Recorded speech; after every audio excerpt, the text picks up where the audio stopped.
for the pin. Go for the pin wrestling review show. Mikey Q and King V. Go for the pin.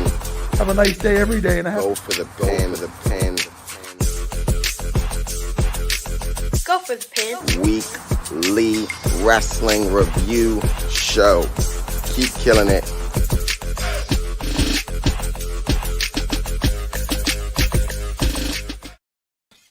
We're live, pal. Welcome to Go for the Pin, episode 60, with your boys Mikey Q and King V, aka Big Daddy Kumo D. Kumo D. Okay, all right. Yeah. I like it. Yeah. All right. Big Daddy Kumo D. We are live. Tonight we will be discussing AEW's Grand Slam week, along with reviewing Extreme Rules from this past Sunday and everything in between.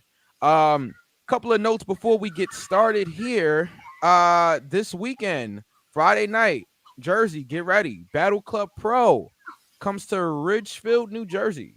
Shout out to everybody at Battle Club Pro. I will be there, so if you guys are in the New York, New Jersey area, make sure you come out and support indie wrestling. You know, this is where you see a lot of the talent before they make it to television. So come on, support. We got Tasha Steelz on the show. She's actually gonna face Big Swole in a rematch from Swole. Swole is gonna be defending her Icons Championship against Tasha Steelz, the championship that she beat Tasha for a few months ago. So also on the show we have Santana from Proud and Powerful. Will be wrestling in the main event. Santana is going to be facing Mike Drake and Simon Gotch from the Vaudevillains. That'll be the main event of the evening. It'll be for Mike Drake's title. Also on the show, Savannah Evans, Darius Carter, and a bunch of other people will be on the show. So make sure that you guys support indie wrestling if you are in the New York area. Yeah, me and DC got into something else a few days ago, but yeah. Let's see if he actually shows up when I'm there this time. Anyway, but that's Friday. Okay. That's Friday.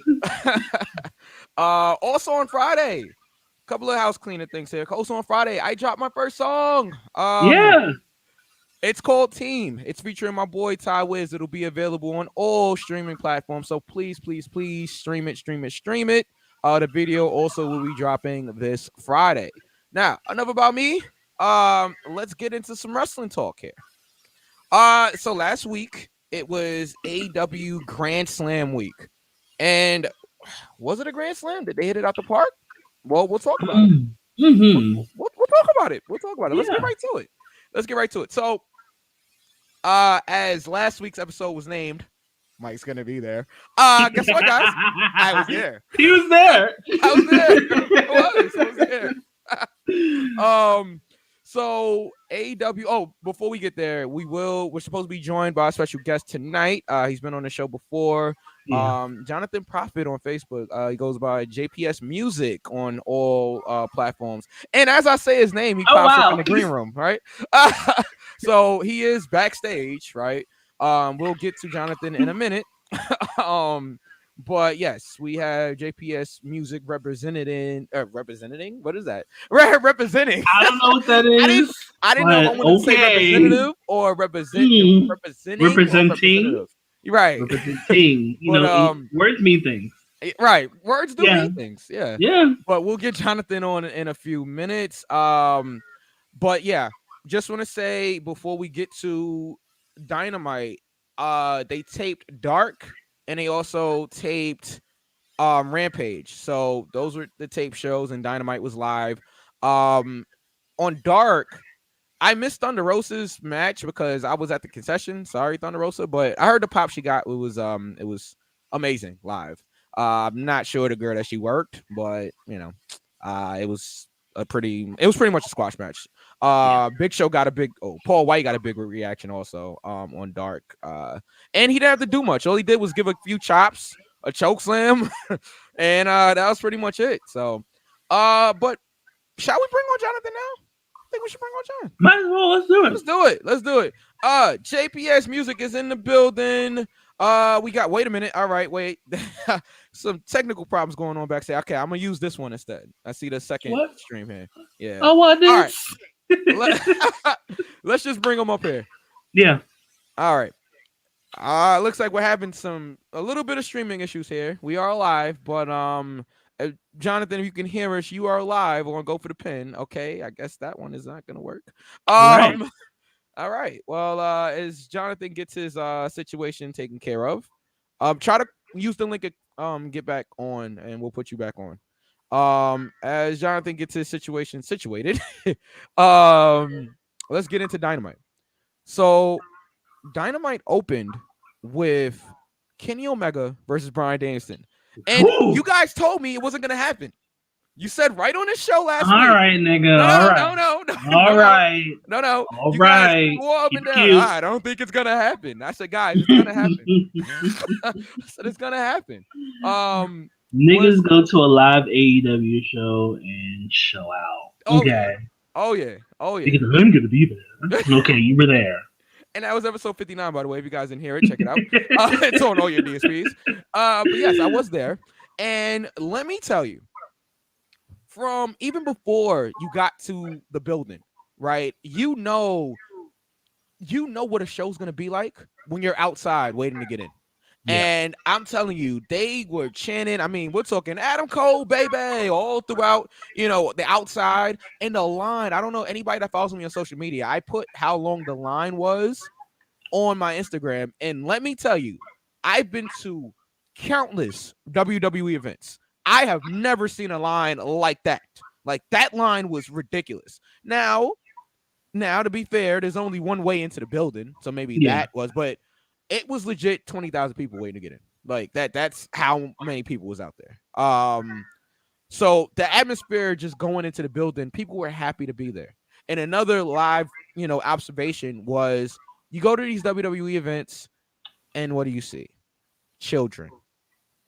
A bunch of children. I mean, shout out to the people that have kids. But yeah, no, shout out to the people that have kids, but none for me. Well, none for me right now. Right. Yeah. Okay, I'm not gonna address that right now, but that's a whole nother. I'm Uncle V until otherwise. Mm-hmm. Yeah. So, what I say? Yeah. So with WWE events, you see children a lot of times. Mm-hmm. With AEW, I could probably count on two hands like how many kids was in the crowd that I saw. There was like maybe two behind me. Right. And sporadically, I would see kids throughout the show, but it was, I want to say majority, like 85% grown adults in that building. Yeah. I mean, nothing a little best. I'm just kidding. I'm just kidding, you guys. I started watching wrestling as a child. Yeah. I said this before. Mm-hmm. Just kidding. But, AEW has the more, I guess, adult friendly content. That's what it is. Yeah, adult friendly content. I just wanted to make sure I was phrasing it correctly. Yeah. No, it's more adult content. Like, I mean, children watch the show. We watched the Attitude Era. You know what I'm saying? Children watch the show, and we did. Yeah, but it's to the point where like children watch it, but it's not catered to children. Yes. Whereas in WWE, that is their main priority. That's their main objective, is to do things for the children. That is what WWE has been about for. And it's nothing wrong. It's nothing wrong with that. There is a place for it. Let's start. Let's not say that we are just burying children. No, I'm not. That sounds bad. But no, it's just for the fact that one is a little bit more kid friendly than the other. No, that's okay. There's something for everyone at this point. Right. But we'll get to Raw later. Yeah. So, okay, so that was an observation. Also, there was one point, again, that's why I'm giving you guys the scoop here of what happened, right? So outside, they tried to have everybody kind of like, okay, so when you get into Off the Ash Stadium, if you've never been to Off the Ash Stadium, it's like 2 points of entry. First, you have to go through like the gates where they have security and they're checking your tickets and everything like that. They're scanning your tickets and all of that. And then you have to wait again to get into the building to go through metal detectors, right? So everybody was online peacefully right outside, right, before you got to the gates. Once you got in to the through the gates, there was another line, and they tried to have us go up some stairs and make a U-turn and come back down to wait by the metal detectors. And in typical New York fashion, we're like, wait a minute, nobody's watching this line. Dub, right? So we all just said, we're not doing this U thing. Everybody just started mobbing by the metal detectors. It doesn't make sense. It didn't make any sense at all, because once we realized that nobody was monitoring the line, we're like, fuck this. What are we waiting for? What are we doing? In true New York faction. Yeah, they realized nobody was monitoring the line. Everybody just mobbed. I was like, because I was with my pops. I was like, stay with me. You know what I'm saying? And we went the same way, you know. Do what you gotta do. Exactly. So that was cool. So anyway, let's get to the show. Dark finished about 7:45-ish. And credit to Tony Khan, right? And again, been to countless WWE events. I've been to countless WWE events, and Vince never came out and did this what Tony did. Tony came out before the show started, and he came out after Dynamite finished, and he came out in the middle of Rampage. At the beginning of Dynamite, before it aired on television, everybody, he came out and thanked everybody. He said, listen, you guys don't know how much this means to me that you guys are filling out, Arthur Ashe Stadium. I didn't think this was possible a year ago, and it's because each and every one of you that we were able to do this. So thank you. That it's nice to hear the owner of the company doing that, because Tony really didn't have to do that. You know what I'm saying? But it's nice that he did, because everybody paid already. We was already in the building. He didn't have to come out there. But and if Jonathan, if you can hear me, if you're watching anywhere, try to log back on. I guess there was some issues or whatever, but yeah. So the announcers come out before Dynamite airs. JR got a huge reaction. Tony Schiavone as well. I mean, how not? I'm talking standing ovation. I think he's always gonna get that. Of course, no matter what. He's earned it. He's earned it. Yeah. So okay, Dynamite opens with Kenny Omega versus Bryan Danielson, and before the bell even rings, that crowd was going insane. I just had to stand back and observe the crowd. I've been in some arenas before, but that reaction when Bryan's music hit and he came out there and everybody's going yes, and even when Kenny came out there, they gave him the boos that he wanted, and I love that Bryan had this big smile on his face at the beginning when everybody was popping for the match, and Kenny totally no-sold it. I don't give a shit. Nope, I don't care. I thought that was awesome. It was so funny because you can tell that he was excited, but he was holding so hard. Yeah. What a back and forth match. I mean, we talking about snapdragons on the floor and the top turnbuckle. We're talking about V triggers, with a running start from the ramp all the way through. Oh man, we legitimately felt worried for Bryan Danielson. After those V triggers and those dragon, there was a couple of those spots. I was like, ooh. Yeah. What a match! What an opener! They went to a time limit draw, and it was so loud in the building that you could only vaguely hear Justin Roberts say 5 minutes remaining. But he did say it. He said it, but it was light because you couldn't hear it. Now on TV, could you guys tell that they was going to do the time limit draw? Honestly, personally, I think that was the best route to go. Right. I was like, this. I said this to myself because I was home by myself. I was like, they're gonna go to a draw here. Okay, they're going to a draw. There's not going to be no clear winner. I think that would have been the best case scenario. I'm sorry. Go ahead. No. Go ahead. I think that was the best case scenario. Some people had a problem with the finish. I personally did, and I was like, okay, you don't want Bryan losing so fast, and you don't want Kenny to show any weakness as of yet. So I'm just like, the draw was the best case scenario. Yeah. Now I have a question. Yeah, what's up? Since you were there, I was there. For me, for me personally, Yeah. I think that was the best. Am I gonna go there? Fuck it, I am. I think that was the best free television match that I have seen in the last 10 years. Whoa. Whoa. That's I might be it might be a reach. yikes. For some people might think it's a reach. Yeah. And let me not say 10. I'm gonna say 5. Okay. All right. I'm gonna say 5. I think that was the best free TV match that I've seen in the past 5 years. Anybody that's watching out there, let us know what you guys think. I don't know. That one you can disagree. That's fine. Yeah. But I literally was on the edge of the couch watching this match. And it's very few matches that can allow me to do that. Mm-hmm. That match did. I was cringing when Brian was doing some wild shit. Yeah. I was like, can he do this? Is he clear to do this? I'm like, yo, neck, sir, your neck. You have a wife and child to go back. Children to go back to. We don't need you in a wheelchair. No, whoa, what is this? Yeah.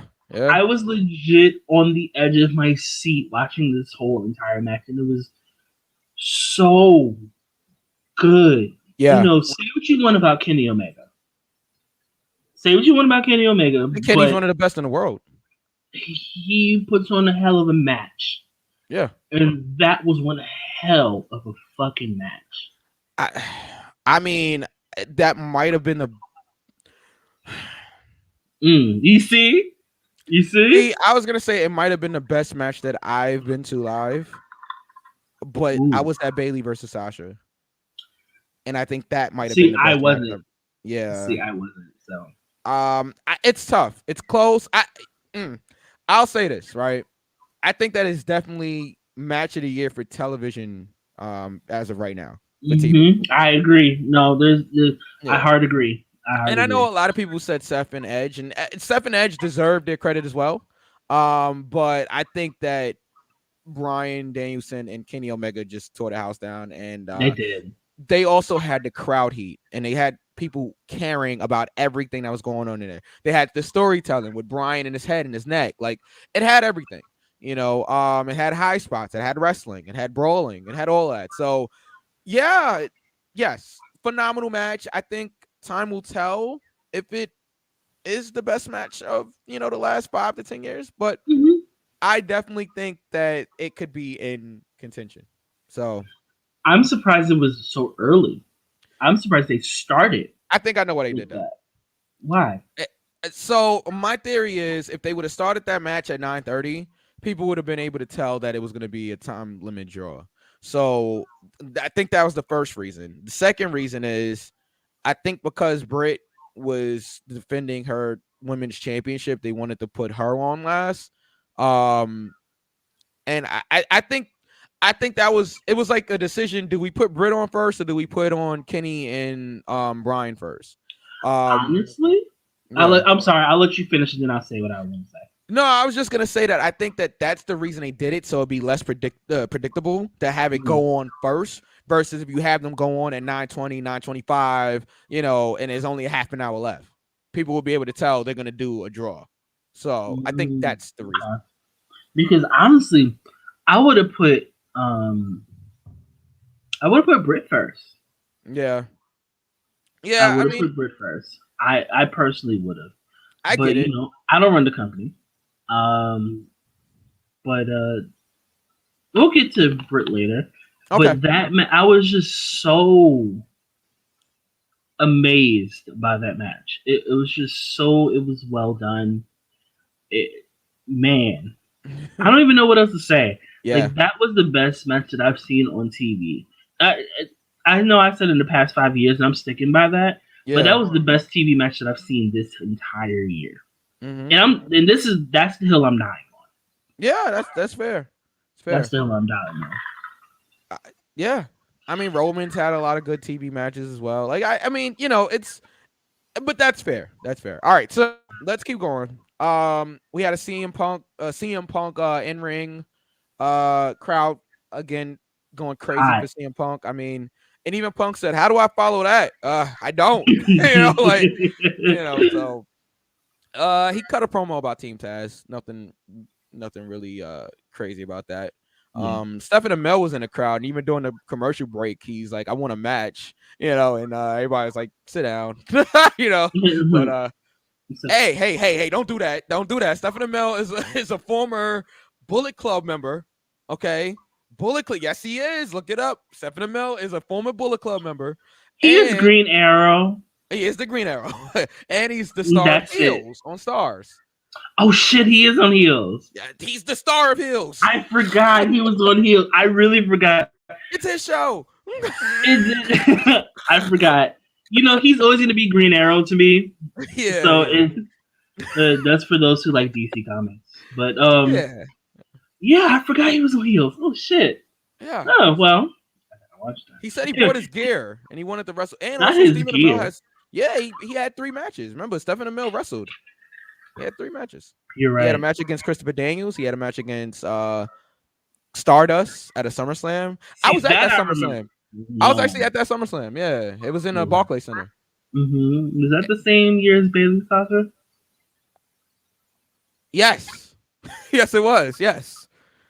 Bailey Sasha was the Saturday. SummerSlam was the Sunday. Where Sasha had to wrestle again, by the way. People forget that. She had to wrestle, I think, in a 6-woman or something like that. A part of Team Bad. I mean, bad bitches only, but Okay. We'll get there. Speaking of bitches, so we had MJF versus versus Brian Pillman Jr. What a segue. Father God. Yeah, we had MJF versus Brian Pillman Jr. and the crowd totally hated MJF. So, did you guys see this on television? MJF's parents was in the crowd. Okay, so they were legitimately there, legitimately, not storyline. His shoot parents. No, his shoot parents was in the crowd because they told us before they went on the air. They was. So I saw it on Twitter. I was like, you saw what MJF said? Fuck off, mom. Yeah, I saw that. Oh my god. You know what? Not for nothing. I know you feel how you feel about him legitimately. Yeah. But the fact that you got your parents to play kayfabe, that's fucking wild. Yeah. Okay, that's fun. So before they went on the air, they was pointing out certain people's parents that was in the crowd. MJF's parents was there. Bryce Remsburg's parents was in the crowd as well. A couple of people, their family was in the crowd, and they told us, no, on a shoot, that's MJF's real mom and dad. And it's not a joke. No, and the person had a sign. I think his mom had a sign that said, we're MJF's parents and we don't even like him, or something like that. and so I thought that was great. That's commitment. I love that. Yeah. Well, I mean, they probably really don't like the kid. But anyway, so let's keep going here. So Brian Pillman versus MJF. This was a dud. The crowd could not care less about Brian Pillman. I'm sorry, but they were, first of all, they put him on the middle of the show after CM Punk and Bryan Danielson versus Kenny Omega. And MJF was trying. That was a hard spot. Yeah. I think that's part of the reason why I said that they should have went on last, because how are you gonna follow all of that, and then after all, people are not gonna care, right? Because they're tired from being on. Right. Yeah. For the first the beginning parts of the show. Yeah. So we had MJF beat Brian Pillman, and that was that. Then we had Malachi Black versus Cody Rhodes. Boy, oh boy. Let me tell you, Cody Rhodes has so much heat, and I'm sitting there like, I knew it was bad.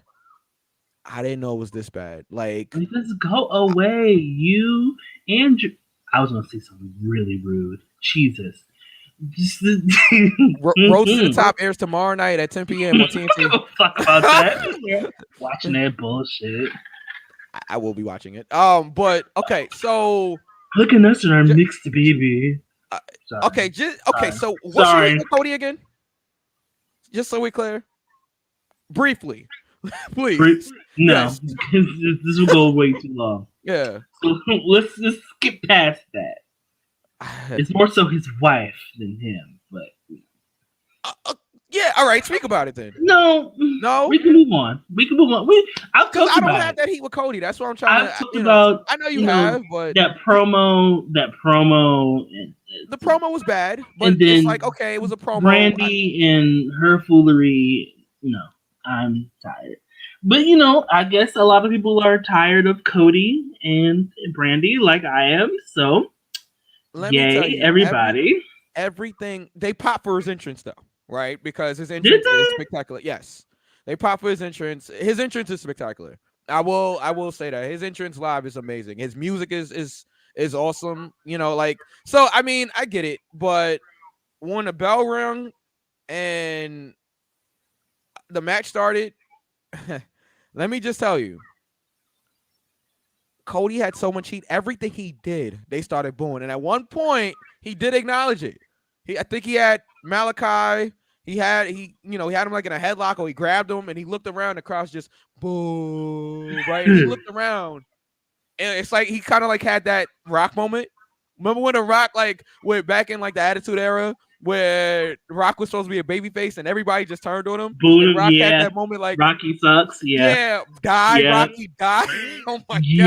Yeah, that was crazy. Wild. That was crazy. I'm glad he got a chance to talk about that, in his promo once he turned heel. He was like, "You people had the nerve to chant die, Rocky, die."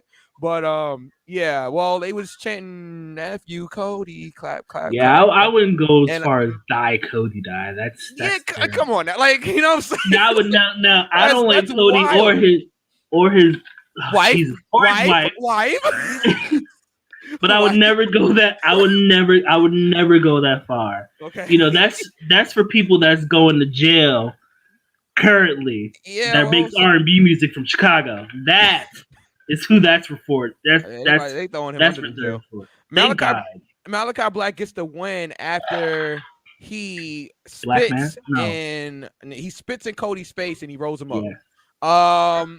Arn Anderson fell off the ring post at one point on a shoot, and we all was like, "Whoa!" And they tried to shoot away from it on TV. I did watch that back. They shot away from it on TV, but I was like, no, Arn, you cannot Arn, you cannot do this. Okay, you are a little on television. No, I heard about it on Twitter, and I was just like, Arn, you can't be doing that. You can't. No, you know. You can be healthy all you want, but once you reach a certain age, some bones, and you can't do that. Like he was trying to like swing around the ring post, and he just wound up slipping. I was like, "Oh my god! Oh my god! That's scary. Oh my god!" Yeah, but he was okay. It was okay. He got up for his spot because his spot was important. Because if Arn wasn't on the ropes, he wouldn't have got knocked off, and Cody wouldn't have had to go over to Arn, and then Malachi would have never been able to get the gimmick in his mouth. Take that how you want. And be able to spit that out into Cody's face. So yeah. So I'm trying to pull through it. So anyway, our winner was Malachi Black. Fuck. Okay. It says that Jonathan is here, but we don't have him yet, so we're trying to work through Jonathan's connection issues. I know he just messaged me saying that he's having a little bit of internet problems, which is fine. We're here. FTR versus Darby Allin and Sting. They made Sting, they being FTR, made Sting look really good for a 62-year-old. Darby and Sting got the win. I missed most of this match because I was in the concessions. I'm not gonna say what I was doing by the concession stand, but shout out to the Jobber Tears podcast. They'll be live this Friday at Battle Club Pro. But yeah, I was at the concessions. It's an outdoor, it's an outdoor venue. It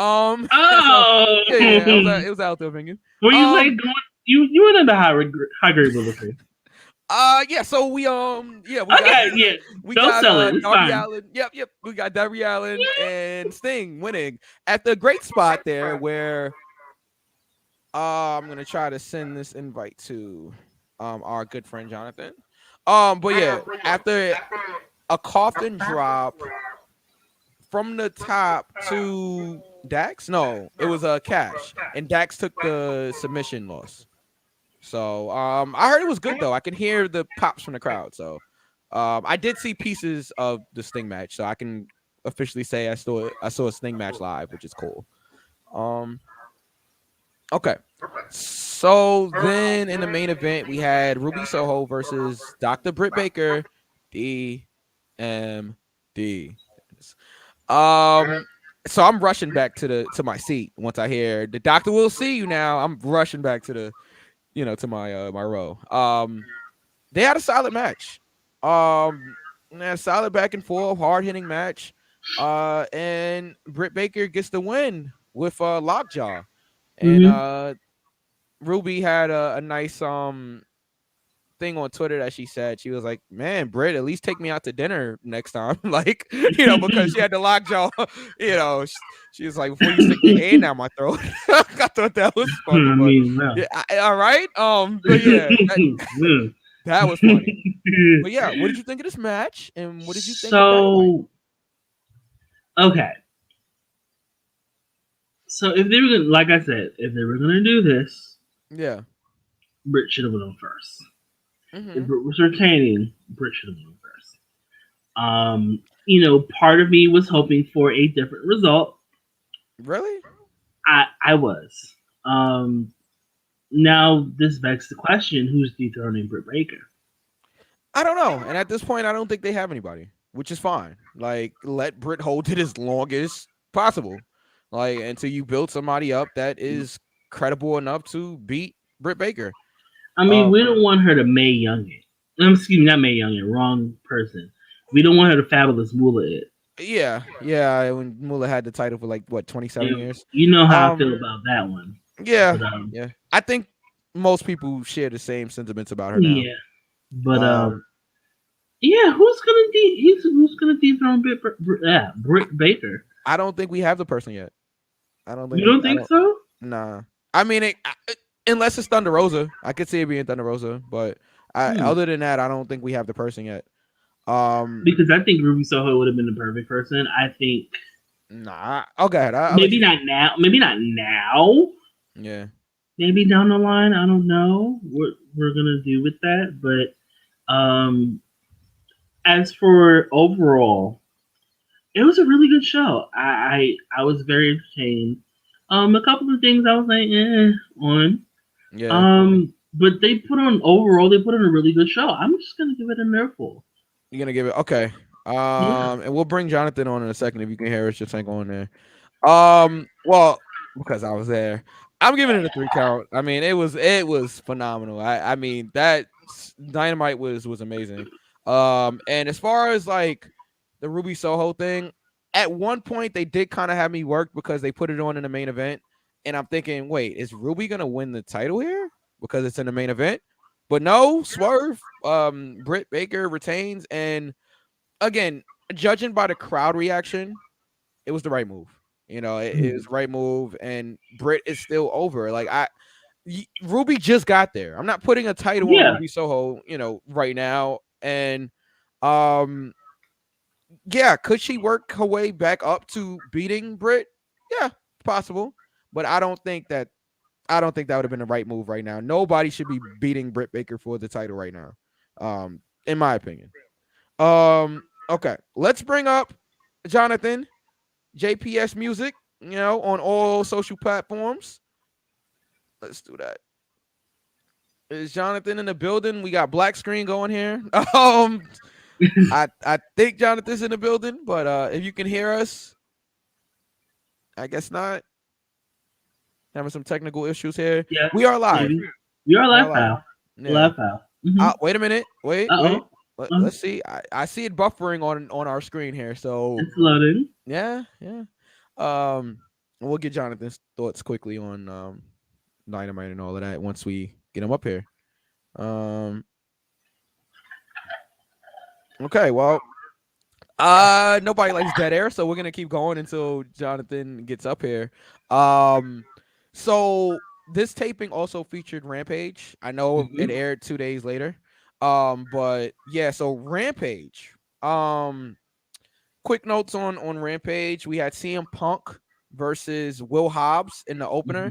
But before that happened, right? Before that happened, Tony Khan came out there again.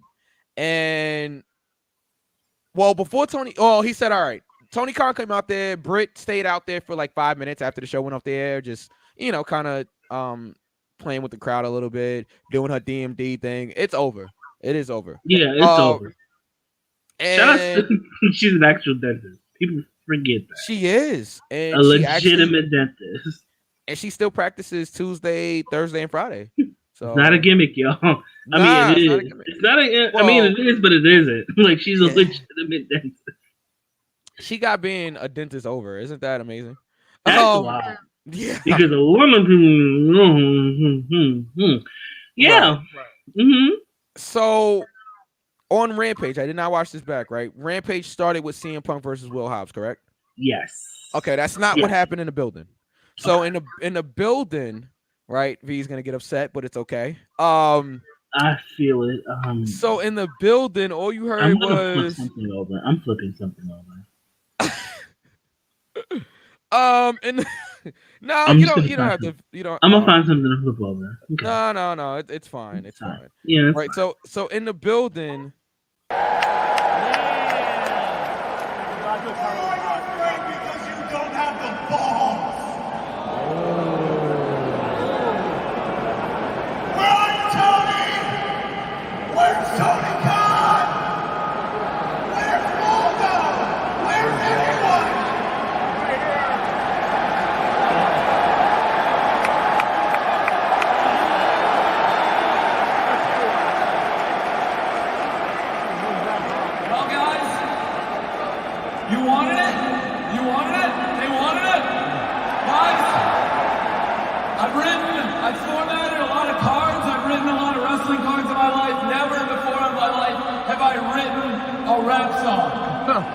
I'm not going to start today, so I brought somebody in to help me. Ladies and gentlemen, Lil Uzi Vert! Lil Uzi Vert?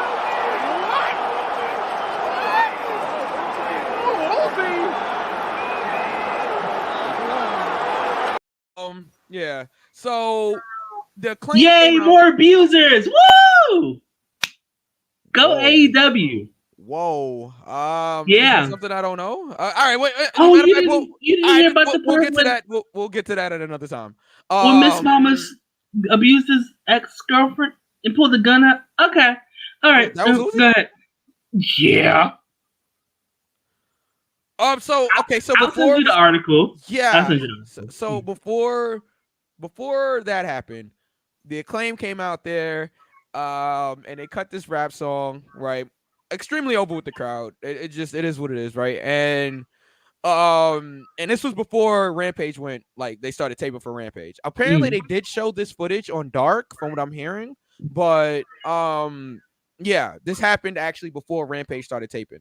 And Max Caster basically insulted Bill de Blasio, who's the mayor of New York. I mean, fuck Bill de Blasio. And that got a great pop too. That got a great fuck pop. Bill de Blasio. Yeah, he's a bitch like Bill de Blasio, and the crowd, went crazy. You know what I'm saying? So fuck Bill de Blasio over here. That's exactly what Caster said. I'll never forget what happened during the George Floyd protests. Never forget that. Never. Yeah. Your own daughter, bro. Yeah. Never mind. Let's keep going. Yeah. So, all right. So that happened. The Varsity Blondes came out there. Tony Khan made this rap, right? Where he said, my name's Tony Khan and I have something to say. If the Acclaim don't watch it, I'll suspend them for another 30 days. And the whole crowd went crazy, right? And then he's like, I'm the CEO. I don't have to respond, but now y'all have to deal with the Varsity Blondes. And then the Varsity Blondes came out there and attacked. It was a good moment. I know how you feel about the Acclaim, but it was a good moment. Baby faces, but the baby faces got the upper hand, and that was it. And then Tony said, "You guys ready for Rampage?" Yeah, right. So, and then Rampage taped, and of course, Powerhouse. It hit the that hit the speakers, and then Will Hobbs came out there. Good reaction for Will Hobbs, but when I say Coda personality hit and people just went bananas, crazy. CM Punk versus Will Hobbs. It was a long, lengthy match. in the building. I don't know how I felt on television, but it was a lengthy match. CM Punk was gets the lengthy. win. Yeah, CM Punk gets it. He got about almost 20 minutes, I think. And CM Punk hit the GTS for the win. And yeah, am I still Very okay, scary spot? Very scary spot where it was it a Hurricane Rana? It was Punk was supposed to be going for a Hurricane Rana or something like that. Yep. Mm-hmm. And I think Hobbs landed on his neck, something like that. Yeah. So it was a very tough spot. I was like, oh God, is everybody involved okay? Like, but I like the match overall. You know, Punk is putting, even though he's winning, he's putting these people over. Oh yeah. Will Hobbs gets the rub being in there with CM Punk. So no harm done the powerhouse on this one. CM Punk gets the win. And CM Punk, I like what they're doing with CM Punk. I know a lot of people are saying that they're wasting CM Punk. I don't think so. I think that they are making Punk work for it to eventually build up to a big title match. But right now, I think Punk is giving back to the younger talents. Like, agreed. I like what you're doing. I'm gonna put you over. I like what you're doing. I'm gonna put you over. Yeah. You would only wish that people that haven't been in the ring for a while would come back and do something like that. Right. Yeah. And I like personally, King V, personally like how they've been using Punk. Yeah. Putting young talent to the forefront. Okay, I'm gonna have a feud with you. Yeah. Show me what you got. Yeah. Let's see if we can make some magic work. Make some magic happen here. Yeah. And however it goes, either way, you look good. Right. And he's done a good job in doing that. Done a great job. So, let's keep going here. So it says here that you guys got a video featuring Nyla, Jade, and Thunder Rosa. Yes. We didn't see that in the building. That didn't happen. It was just a quick promo. Okay. They're calling each other out from what I remember. And that's really that on that, to be quite honest. All right, cool. So we had the Super Click, Adam Cole, baby, teaming with his best friends, the Young Bucks, with Don Callis, Doc Gallows, and Brandon Cutler. Machine Gun Anderson was not there. Not sure exactly why, but maybe he got hurt at a Impact event or something, but he wasn't there. Versus the Jurassic Express and Christian Cage. This was fun. I could tell you, being in the building, this match was really fun. I mean, I know how you feel about the Bucks, but their work rate, it's there. It is what it is. No, like, I'm never gonna deny that. No, but I know how you feel about them as people. That's why I'm just like, but and I again, the Young Bucks are another team where like I see this internet hate, and it's like, okay, I hear you guys. Nonetheless, the Super Click get the win. Cole hits the boom. Okay, is what he's calling it now. It's the boom on Luchasaurus, formerly known as Panama Sunrise. So yeah. Wait, no, okay, no, he hit the Panama Sunrise, and then they all hit the boom. What's called the boom, I guess. For the win. It's just a super kick. Super kick party. This was a fun match. What did you guys think about it watching it on TV? I enjoyed it. I think I'm gonna say this again. I said this last week. AEW has done a great job of putting on television matches that is not gonna have them bored. Yeah. And it's just the action is just for the most part really well done. It's fluid, and it can be technical at times. It can be fun at times. It can be rough at times. It's just honestly well put together, and I feel like once again, as I said last week, that I'm not even gonna do this whole competition thing, but I feel like they can be a top company. I think within maybe the next 3 to 5 years, when people think of mainstream wrestling, it's not going to be just WWE anymore. I think those days of WWE being the mainstream wrestling company, I think those days are long gone. Well, Those days are gone. Let's look at the numbers, right? So, well, I'm not, I don't really be looking at the numbers like that. But yeah, I'm not a numbers guy either. It's just for the type of matches that they put on, or the type of the program that they show us. I enjoy it. Yeah. Mostly for the most part, I enjoy it from the beginning to end. There's no times where I'm just like, I don't feel like watching this. Let me go, I don't know, cut the grass. Right. Yeah. It's nothing. It's nothing that'll make me bored. No, it's definitely entertaining. It's new. It's refreshing because I can say it's very few times over the past couple of years that AEW has been present and has been working. It's very few times that I've been like a little bored with a AEW match. Can't say the same about other promotions, but I've been thoroughly entertained at least 90% of the time when it comes to AEW. Yeah, and you know what it is? Also, that feeling in the building, it felt cool. That's one of the things that's one of the things that like is different from going to a WWE event now versus going to an AEW event. Because now the last two major company events I've went to was AEW. I haven't been to a WWE event probably since Mania. I think it's Mania. I think that was the last. Is this the one you went to? Yeah, I think so. I think so. I haven't been because I didn't go to another event that year for WWE.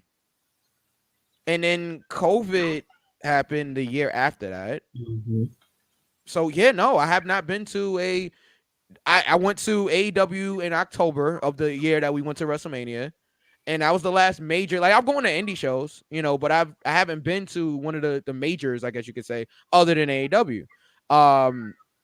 And I went to an Impact taping, I think also. But anyway, it just feels cool. Like, even in the building, like Jadakiss was there. Okay, Styles P was there. Yeah, they was in the crowd, just hanging out. Wait, sorry, the New York game came out. Yeah. Yeah. No, I know they weren't shown on television, but Jada was there. Fab was there. No. Yeah, I know, but he was there. West Side Gun West Side Gun was in the building. It was a couple of other people there. What's homie name from Queens? Which one? Rapper Action Bronson. Action Bronson was in there also. You lost me. Oh, you don't know Action Bronson? I know who that is. That's why I said you lost me. Okay. Well, anyway, but the point is, it felt like the cool thing to be at. You know what I'm saying? Like, so, but anyway, what else was cool? Again, I know you don't like Chris Jericho, but his music is over like Rover. Don't. Yeah, I know. But the guy's a legend. He's a Hall of Famer. I'm gonna give him that. And he came out there and 21,000 people sang Judas at the top of their lungs. And I don't know how it came across on television, but it was loud. I mean, you could tell. Yeah, it was loud. Scorpio Sky and my boy Ethan Page faced Jericho and Jake Hager in a tag team match. The minute of the year get the win. I'm happy for them because Jericho and Hager don't really need it. And then after the match, we get this like all-out assault on Chris Jericho and Jake Hager from American Top Team with Dan Lambert. What did you think about this whole thing and this whole segment? It was okay. Yeah. All things considered, it was okay. Yeah. I kind of like took a break to wet back my rug. Yeah. Okay. So next, not gonna lie. Yeah. So next in the building, I don't know again if this is what happened on TV, but next we had Santana and Ortiz. Mad New York, I want to say. So we had Santana and Ortiz and the Lucha Bros versus the Hardy Family Office, Private Party. Yeah, that was on TV. Mad New York, right? Private Party broke from Brooklyn. Right. And Santana and Ortiz are from Harlem or the Bronx, something like that. They're from New York as well. So yeah, right. Mad New York in there. Yeah. Mad New York. Mad New York. Right. I felt like I was dead ass just watching a match. Like, you know? But anyway, so great ovation for Santana and Ortiz. And the Lucha Bros. Like they got and you want to talk about fun match, high spot after high spot after high spot. That was fun to watch. Energy, just energy in the building. Bro, I want to tell you, everybody was just standing up the whole match because it was really fun to watch. Yeah. We got an Orange Cassidy sighting too. Orange Cassidy hit Jack Evans with the orange punch. Orange Cassidy was over like crazy in the building. Santana Ortiz with the Lucha Bros get the win. Really fun. Off of the street sweeper. Just a great match. After the match, Santana and Ortiz cut this promo. This might have been for the live crowd. I don't know. I think you guys went on commercial. But I don't remember. They cut this promo about being, performing in front of 21,000 people in their hometown, and they couldn't be more thankful to be there and everything like that. I don't think this made it on television. Yeah, I don't think so. From what I remember, I don't think so. It looks like Jonathan's back in the green room. We're gonna try to get him set up here as best as we can. But next we had so we didn't see this in the building. But it says Tony Schiavone is with Matt Hardy, who demanded interview time. Hardy says Penelope Ford would beat the returning Anna Jay. Hardy then challenged Orange Cassidy to a hair versus hair match. However, it's for Jack Evans' hair and not Matt Hardy's. We didn't get this. I missed that. I may have missed that. Yeah, well, apparently it happened. I don't know. I guess it happened on TV. We didn't see that in the building. What we saw next was Sammy Guevara come out there with cue cards with Fuego del Sol, right? And we thinking that we're going to a commercial break, right? Miro appears behind Sammy and Fuego and just destroys them. I mean, you can see how far Miro threw Fuego from the stage to the floor through tables. Oh my God. Like in the building, we're just like, yo, Miro just killed Fuego. Oh my God, they killed Kenny. Right. You bastards, right? And then Miro puts on the game over onto Sammy Guevara. And it looks like we're gonna get Sammy Guevara versus Miro tomorrow night on Dynamite for the TNT Championship. Does Miro drop the TNT Championship to Sammy Guevara? Nope, and I hope not. Well, I'm gonna disagree. I hope that he drops the title to Sammy Guevara tomorrow on TNT. So we'll see what happens. Sammy Guevara becomes the new TNT champion. All right. We get an Andrade promo. Andrade wasn't even in the building. What? Andrade cuts a promo talking about. I'm reading this for the first time. Talking about his big win over Pac. Andrade says he doesn't need help, and that's why Chavo is gone. Andrade then says next time Pac will not have any excuses. I didn't see any of this. Did this air on television?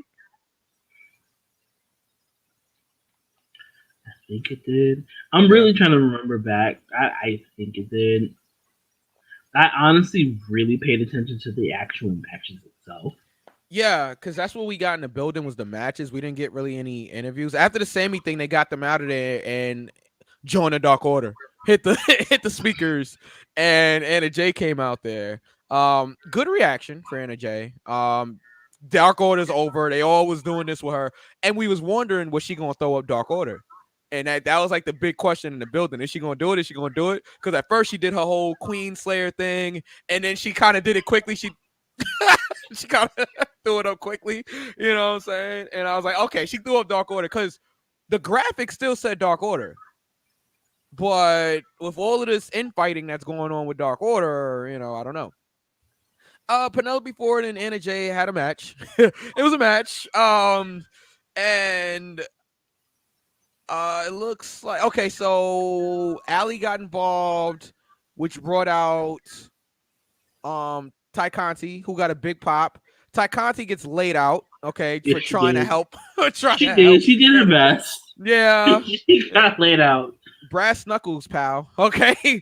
So Anna Jay does the job after getting hit with brass knuckles, and then Ty Conti tries to help her from getting jumped, and she gets laid out with brass knuckles. How did this look on TV? How was this? It wasn't bad. Yeah. It wasn't bad on TV. I really like Tay Conti. I do too. Ty Conti, yeah. I do Sorry, too. I really like Tay Conti.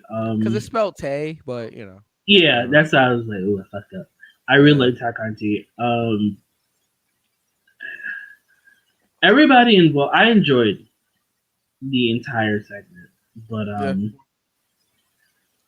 want to see, and I don't know if you heard, is that I think we were talking about this last week about them making a secondary title for the women. I think they are going to. Yeah. So if you can gaze into the future, it might be nice to be a breeze. But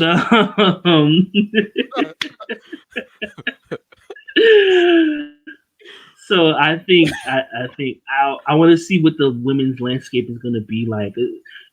I feel like they're trying to make it a little bit more organic.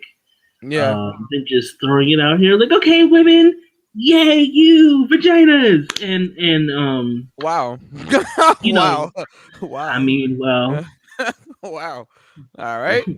I mean, Raw said Black Lives Matter this past Monday, so it's like, but yeah, I'll give them that. We'll get there, but I'll give them that. We'll get there. Yeah. But I think that the criticisms that I have about AEW, it looks like they're working to fix that. Yeah. Yeah. Slowly but surely, but they are working to fix it. So, hey. Okay. Well, yeah, Penelope Ford gets the win. Apparently, there was a backstage interview like they usually do with Rampage between Mark Henry with Jon Moxley and Eddie Kingston and Lance Archer and Suzuki. They talk about their upcoming match. We did not see this in the building. It was chaotic. Yeah. Okay. Yeah.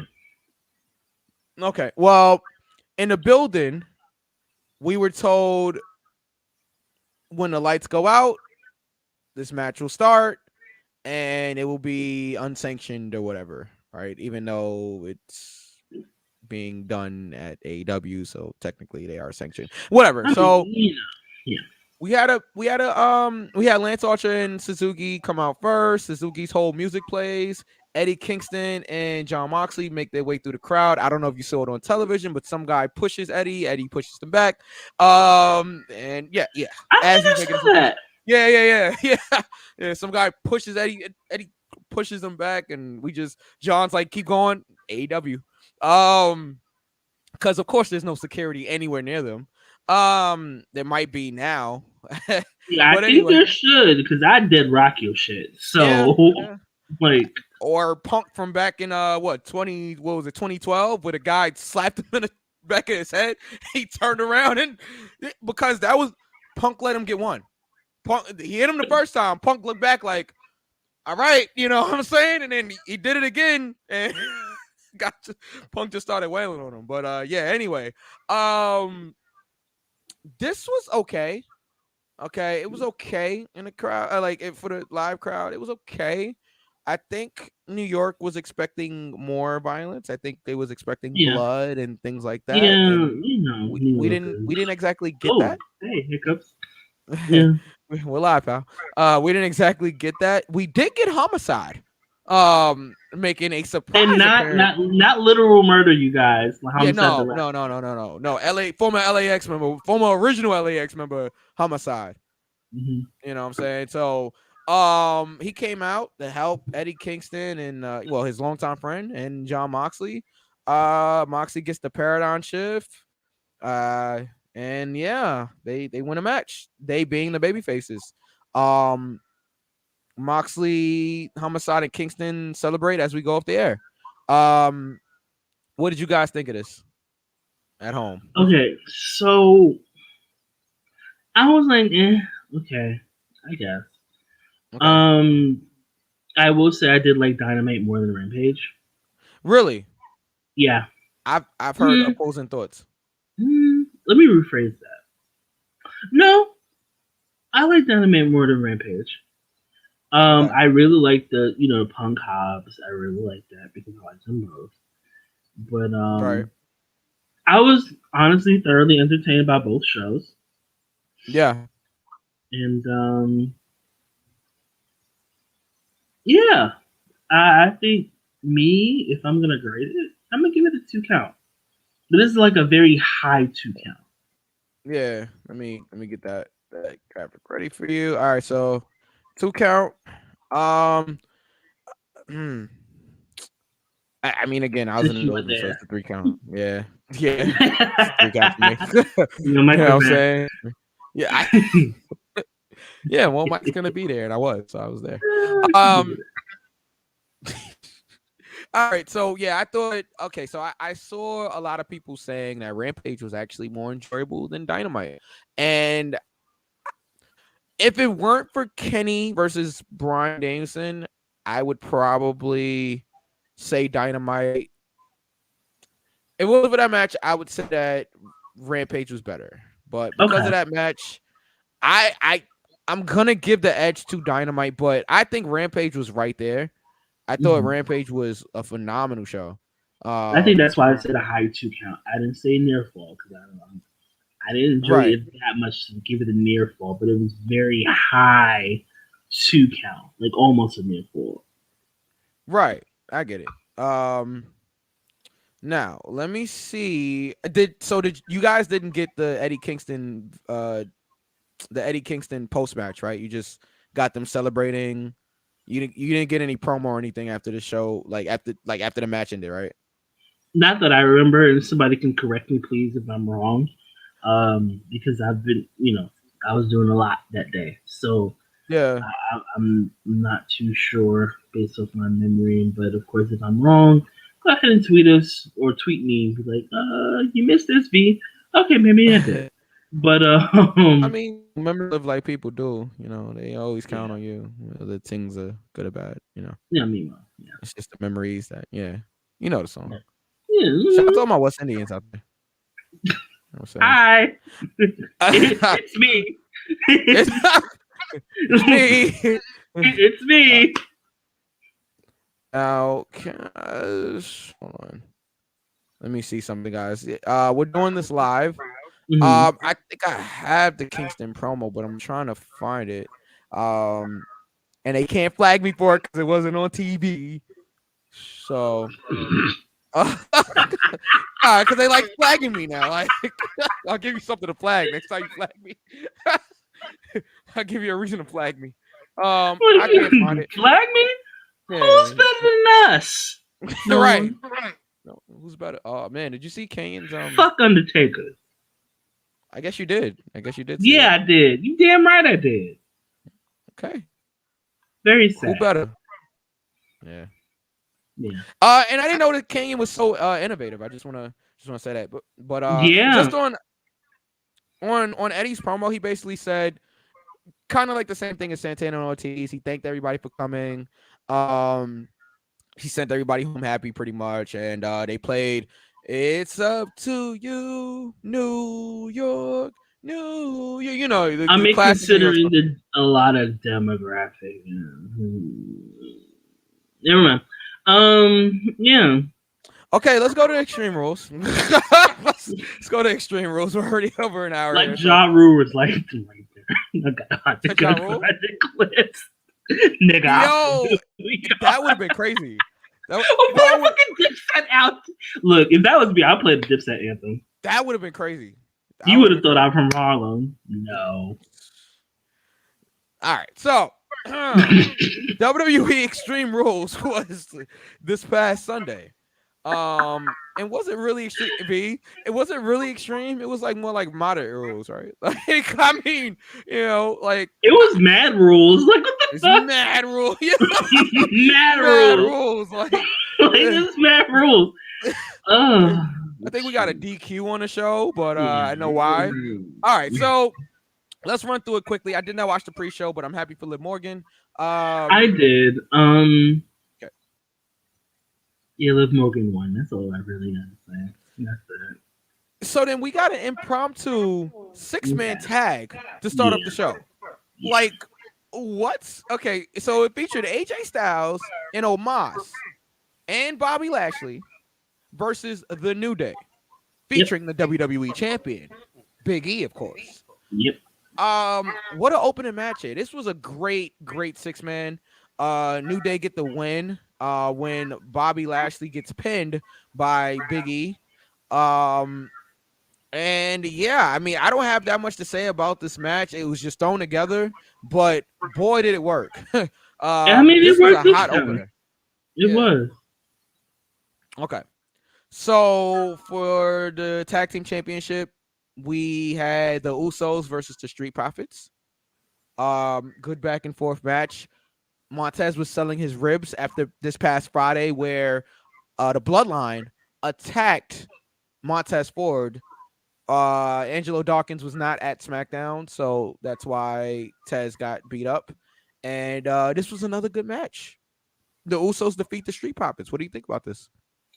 I think that was the right way to go.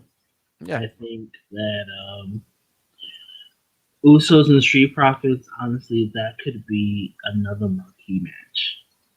Yeah. With given the time, the space, and also the opportunity, that could be a marquee match. I think that could. Do I want to go out on a limb and say that? Yeah, I can. That could make the Street Profits careers. Yeah, I agree. I think they had a solid match here. I mean,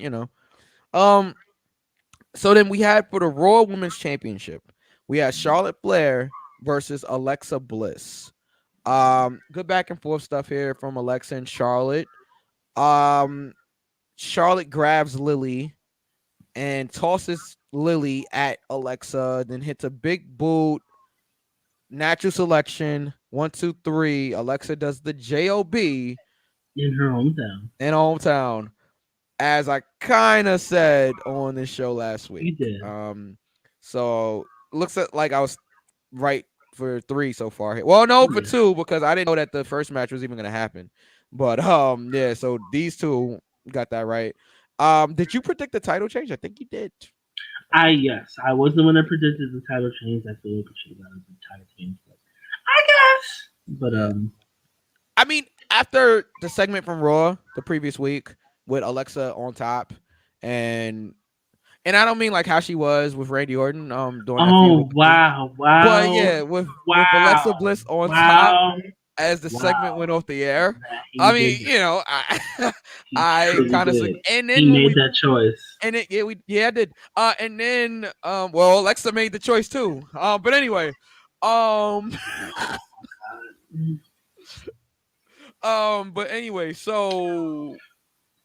after we figured out that it was in Alexa's hometown, I was like, yeah, JOB time, pal. But yeah.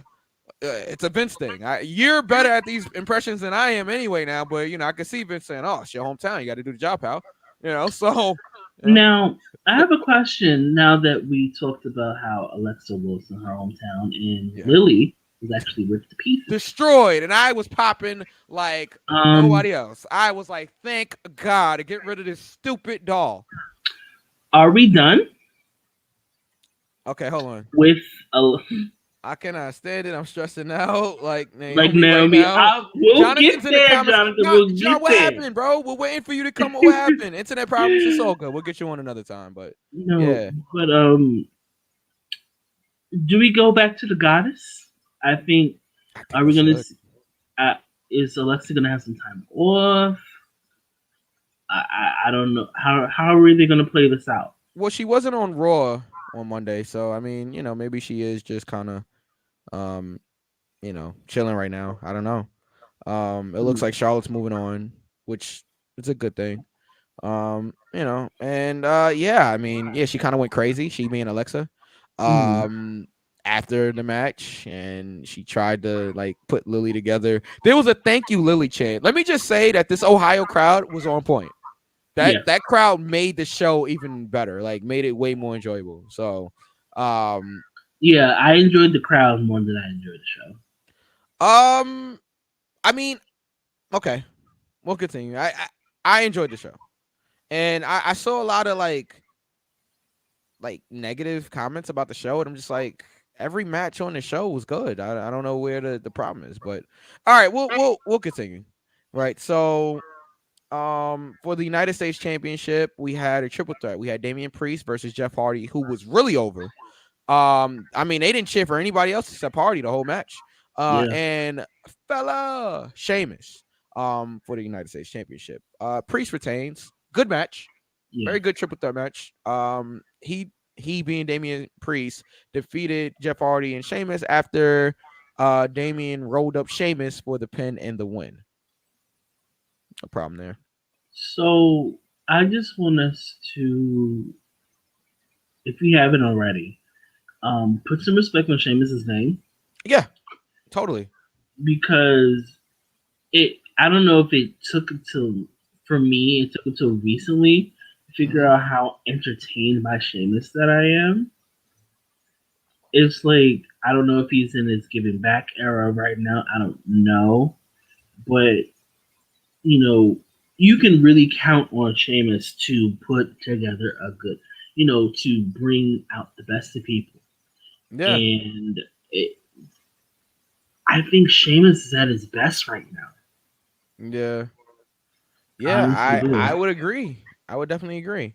Yeah, Jonathan's having, some issues, so if we can get him on tonight, we will. But if we can't, then there's always next time.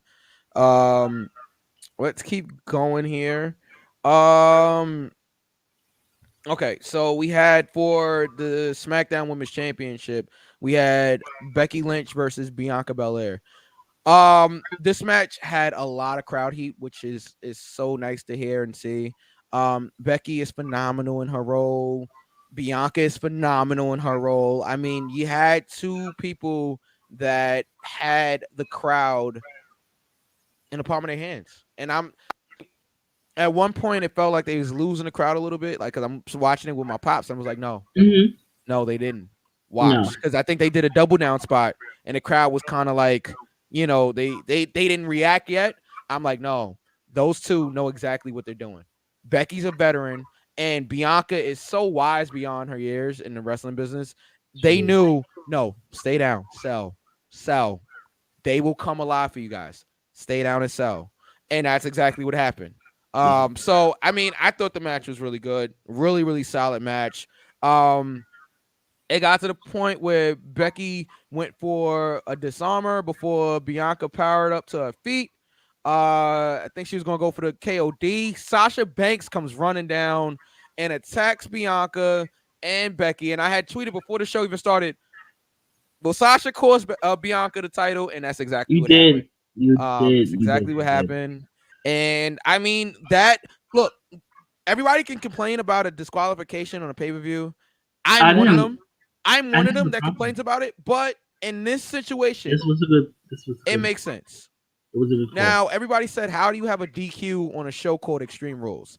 That's a fair point. Yeah, I'm not going to argue that's a fair point. It's a fair point, but at the same time, yeah, it might be something with the connection. Let's see. All right, while we have him right now, I'm gonna try to get him on as quickly as possible. Jonathan, hope you're ready. We're gonna put you on right now. Wait a minute. We got Jonathan in the building. I got to set up. Welcome to the show. This is like retarded, dude. I'm like, dude, I want to like turn my car over and run my phone over with it. Like, this is like crazy. Every time I try to get on, my 4G went off. Good to see y'all. I'm here. It's good. It's good to see you too. Welcome to the show, man. Yes. Definitely. We covered a couple of things already, so we'll let you get into some of the stuff that we covered. I know you want to talk about Extreme Rules, so we got all the way up into Bianca versus Becky. What do you have to say about Extreme Rules up until that point? I mean, I think the New Day match started off really good. I think that was good match choice by starting it off with the 6-man. Yeah. Just to kind of set it off with a pop, but it's so many things about that pay-per-view I don't like that kind of just set me off. It's just, I don't know, man. It's just, I just had a blood spirit for like a long time. All right. So you like the opener. What did you think about Charlotte and Alexa? Please bring the goddess back. Please.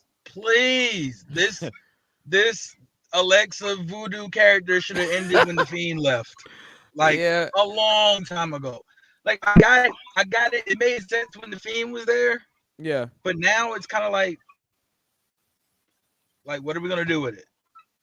Like, Yeah, I mean, I think it's at the point where it's kind of run its course, I guess. I mean, she didn't win the Definitely. women's championship, so I think it's at the point where it's run its course. I think Alexa likes doing this character though. I think she likes being, different. But I would love to see the goddess back, She can bring it back every now and again, like for a special occasion. kind of like Finn and the Demon.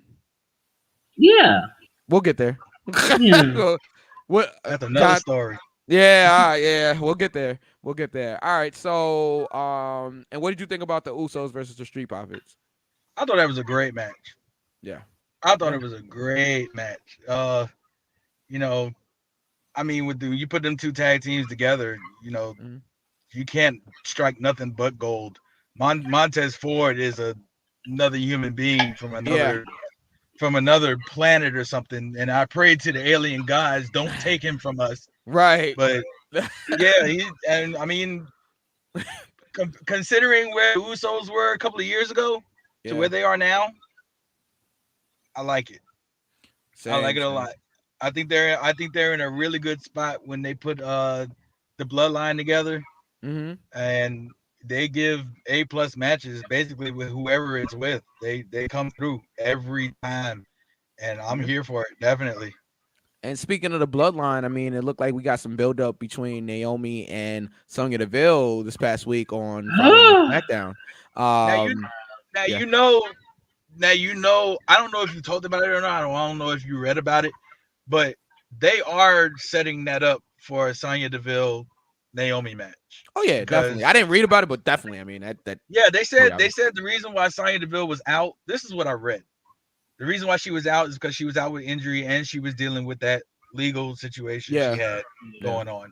So I think now that that's run its course, now she's trying to work her way back into actually competing, because that's the reason why she was in an authoritative spot in the first place, because I don't think she was ready for competition. Right. But now that she might be cleared, I think they're kind of setting that up, which is kind of not. It's okay. I want her in the bloodline. Somewhere along the line, I want her in the bloodline. I think this sets up the bloodline storyline though. I think this Sonya is like the Sonya Deville story is gonna be the vehicle to get her to that bloodline storyline. So we'll see. All right, so Becky and Bianca. That's what we was up to. That's what we was talking about. We was talking about how they did a DQ finish on a pay-per-view called Extreme Rules. How do you feel about this? Like in this sense, for me, I was saying that it made sense, like because you don't want Bianca to lose again. I think we was talking about this last week that Bianca's not gonna lose. Is not gonna win the women's championship right now. And you can't have Becky lose. Like, there's no way Becky's the second biggest star in the company. You cannot have Becky lose a month after she just won in 26 seconds. Unfortunately, at the fate of Sasha, not Sasha, Bianca, but yeah. So that's Summer Scam. Mm-hmm. Yeah, Summer Scam. Right. So Sasha runs in for the disqualification. It looks like we're setting up for a three-way. How did you feel about this, John? This is the match we should have got at SummerSlam. I don't think we could have, though. I think Sasha was dealing with some health things. Yeah, that's true. Yeah. But it goes back to the 26 seconds. Like, none of us really agreed with the 26 seconds. If you're gonna give us a big return debut, okay, we're already popping. Now we already popped that she's returned. Yeah. Now the cherry on top is you give me a 5-star match. Don't give me a return and I'm like, Becky's back, yay! And then she wins in 26 seconds and I'm like, huh? Yeah. If you give me a return with a 5-star match, I'm like, yo, yes, I'm here for it. Like, that was dope. Could have been match of the night, but I still think I think it's up there. I don't think it was match of the night, but you talking about at SummerSlam? At SummerSlam, yeah. SummerSlam, that could have been the match of the night. But it could have been a show stealer. But I think it goes back to Becky not being ready yet. But I mean, it goes to your point also. If she wasn't ready, then they shouldn't have put the title on her. So I get both aspects of it, but I don't think Becky. So Becky has been working every house show against Bianca to get. You know why Becky looks so good on Sunday? Because they've been working every house show against each other, up until Extreme Rules. So that's why Becky. Everybody's like, "Oh, Becky looks so good out there." Yeah, of course she looks good out there. She's been working the same match with Bianca for the last month. You know, so okay. So I told V, like, even up until this point, I enjoyed the show. Like, we had some good matches. We had a great opener. We had a really good tag team match for with the Usos and the Street Profits. I enjoyed Charlotte versus Alexa for what it was. I thought the United States Championship match was good for what it was. And I thought that Becky and Bianca was out there killing it, even up into that disqualification. But again, I get it. It makes sense in this like, situation or whatever. So how did you feel up until this point about the pay-per-view? I was with it. I mean, Charlotte and Alexa kind of threw me off with the ending, like her yelling and all of that stuff, and it kind of like that dog head turn, like But the United States Championship match was dope. I'm loving Damian Priest. Kind of confused about how Jeff Hardy got in that situation, seeing that he was just vying for the 24/7 title 3 weeks before. I could not believe they did that to Jeff Hardy. To this day, I cannot believe they had him running out for 24/7, 48. Right, and it's like confusion all over the place. I was like, this man was just 24/7 bound. Yeah. Now he's a contender for the United States title. Like, but you know what? It just goes to show how much of a legend and a Hall of Famer Jeff Hardy is, because even though they did that to him, the crowd was still cheering for Jeff. Like, they didn't even care about Sheamus and Damian Priest. They was just cheering for Jeff Hardy the whole match. So do you think they might have put him in that 24/7 picture to try to bring credibility to it? I think they didn't have anything for him to do that week, and that's why he was in that. That's what I think happened. But we'll see. I mean, I don't think there was nothing else really behind it, but Yeah. So far to this point, it's a near fall for me. Just to this point. Okay. Well, we'll wait. Hold on. So let's go to the main event. All right, ready, V? Let's go to the main event for the Universal Championship, an Extreme Rules match, the only Extreme Rules match on the whole show. We had Roman Reigns, our tribal chief, the head of the table, bloodline leader.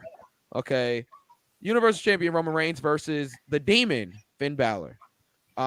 Reigns was out first, and then Balor comes out because he has the Demon entrance. Back and forth action. We get we get a funny moment where the crowd's chanting "We want tables" because they was chanting "We want tables" all night, and Roman says to one guy in the front row, "You ain't gonna get no tables." Right? That's great stuff. That's great stuff, right? And then even Finn, he pulls out a table, right? And then Roman's like, nah. He puts the table back underneath the ring. Says, I said we not getting no tables. I thought that was good. And then a big pop when Finn finally pulls out the table and sets it up. Stuff like that, it's entertaining, right? It's very entertaining. So at one point they go into the crowd. Roman has his mask on. I thought that was entertaining, and for safety reasons, right? Like, I mean, he's immune compromised, right? Yeah, so. Yeah. That was a good touch, though. That was a great touch. That was a good touch, though. He's with his situation with the leukemia and everything. For him to put the mask on, it's comedic, but it's still keeping him safe. Exactly. Safe. Yeah. And Pat McAfee, can we just talk about how good Pat McAfee is? So good. So good. Pat McAfee says, yeah, Roman's wearing a mask because he doesn't want to smell the people here in Ohio. I thought that was great. I mean, rumor has it that the people have been musty at these events. Yeah. Shout out to my boy Heartbreak Julio. He can tell you. Shout out to Degree. Let's get it. Yeah, okay. Right, okay. Stick, Dove for men. Yeah. Secret. Yeah. Listen, apparently deodorant any of this. Apparently, deodorant is a secret. This is spray, stick, rub on. You need to do something. You must. Tussy. So we had a Superman punch from Roman Reigns for a nipple, sling blade. We had everything that you would want in a Roman Reigns and Finn Balor match. At one point, Jay and Jimmy come out there, and the Demon is not afraid of the bloodline. He can take the bloodline on his own, right? So he beats up Jimmy and Jay, and at one point, Roman Reigns spears him through the barricade. And this is when it became very WWE. I'm just gonna say very WWE, right? But okay, let's just keep going for a second. Right? So they're both down. They do the classic double down, right? And the lights go out, and you hit doom, doom. Doom, doom. And then the Demon's music plays, and just out of nowhere, he just raises from the dead, right? And now he's up, and he's a superhero. Bumping Roman Reigns around, puts him through a table, throws him back in, goes up to the top turnbuckle. I had some more tequila during this part. Oh, we know. Goes up to the top turnbuckle. Shade, but yes. Oh, man. You sipping on tequila over there too, John? Hey, you're asking the wrong question, sir. We gonna keep going. Yeah, we don't want to get nobody in trouble out here. But yeah, so Finn falls off of the top rope because the rope breaks. Okay, Roman looks up like it's an act of God, right? Spears. I thought that was legit. I got so, part of me got so nervous because how it just like collapsed. I was like, Yeah. And then I realized, this is part of the match. Don't okay. worry, my pops got work too. But Roman hits the spear. 1, 2, 3. Roman Reigns is still our Universal Champion. I will let you guys talk about this. You go John, first. Man. Yeah, John. You go first. I want to hear this. Okay, so when we got to the double down and the heartbeat started, and he was like. I was laughing like this while watching the show. I sat there and I was like, as I'm pouring another drink, and I was like, the fuck am I watching? And he was like, am I watching America's Next Best? Next Best Dance Crew or some shit? Oh, man. Like, are we just wow? I'm like, I don't understand. Like, I'm just like, fucking this. I'm like, what's going on? I'm like, you got served? Like, did they just beat up Marcus Houston in the parking lot? I'm like, man. I'm not understanding. That man Scoopy Timberland? Like, what the fuck? Like, what the fuck? And then Finn got in the top rope. God. I was like, okay, he's going for the coup de grace. And then the fucking turnbuckle breaks. Now, I'm not going to sit here and lie. I got work. I was laughing. I got work because I was like, oh, is this supposed to happen? Because it was, it's one of those things where it's like, okay, is this real? Is this for real? Did this really happen? I was like, yo, it's been okay. Somebody check on my man. It's like, yo, what's good? And then he gets up and then spear. I'm like, oh, this is part of the match. Okay. I don't like it. If there was one way, for Roman to beat the Fiend, I guess this was. You mean the Demon? Whoa, you're right. Hey, Tequila. He got fired. The Demon. If this was a way to beat the Demon, I guess. Yeah. I don't know, Jonathan. How do you feel about it? Well, I thought. Let me see. How can I put this? WWE's audio crew could have did better. Because they really didn't have to play his whole thing. Yeah, they was wilding. Yeah, I was like, they was wilding. I'm like, is this Tekken?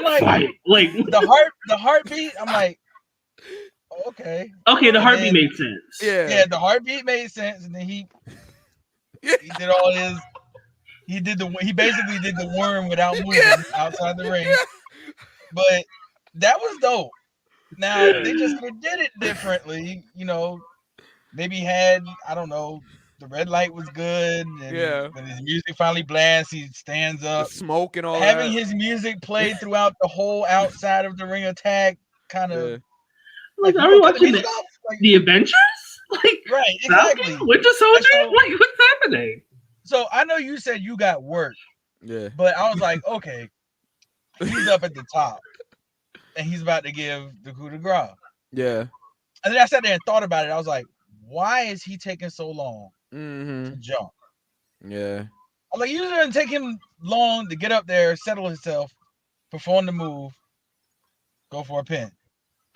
No pun intended. Yeah. But Nah. but he like stood up there for like 20 seconds. I was like, dude, jump! Like, what are you doing?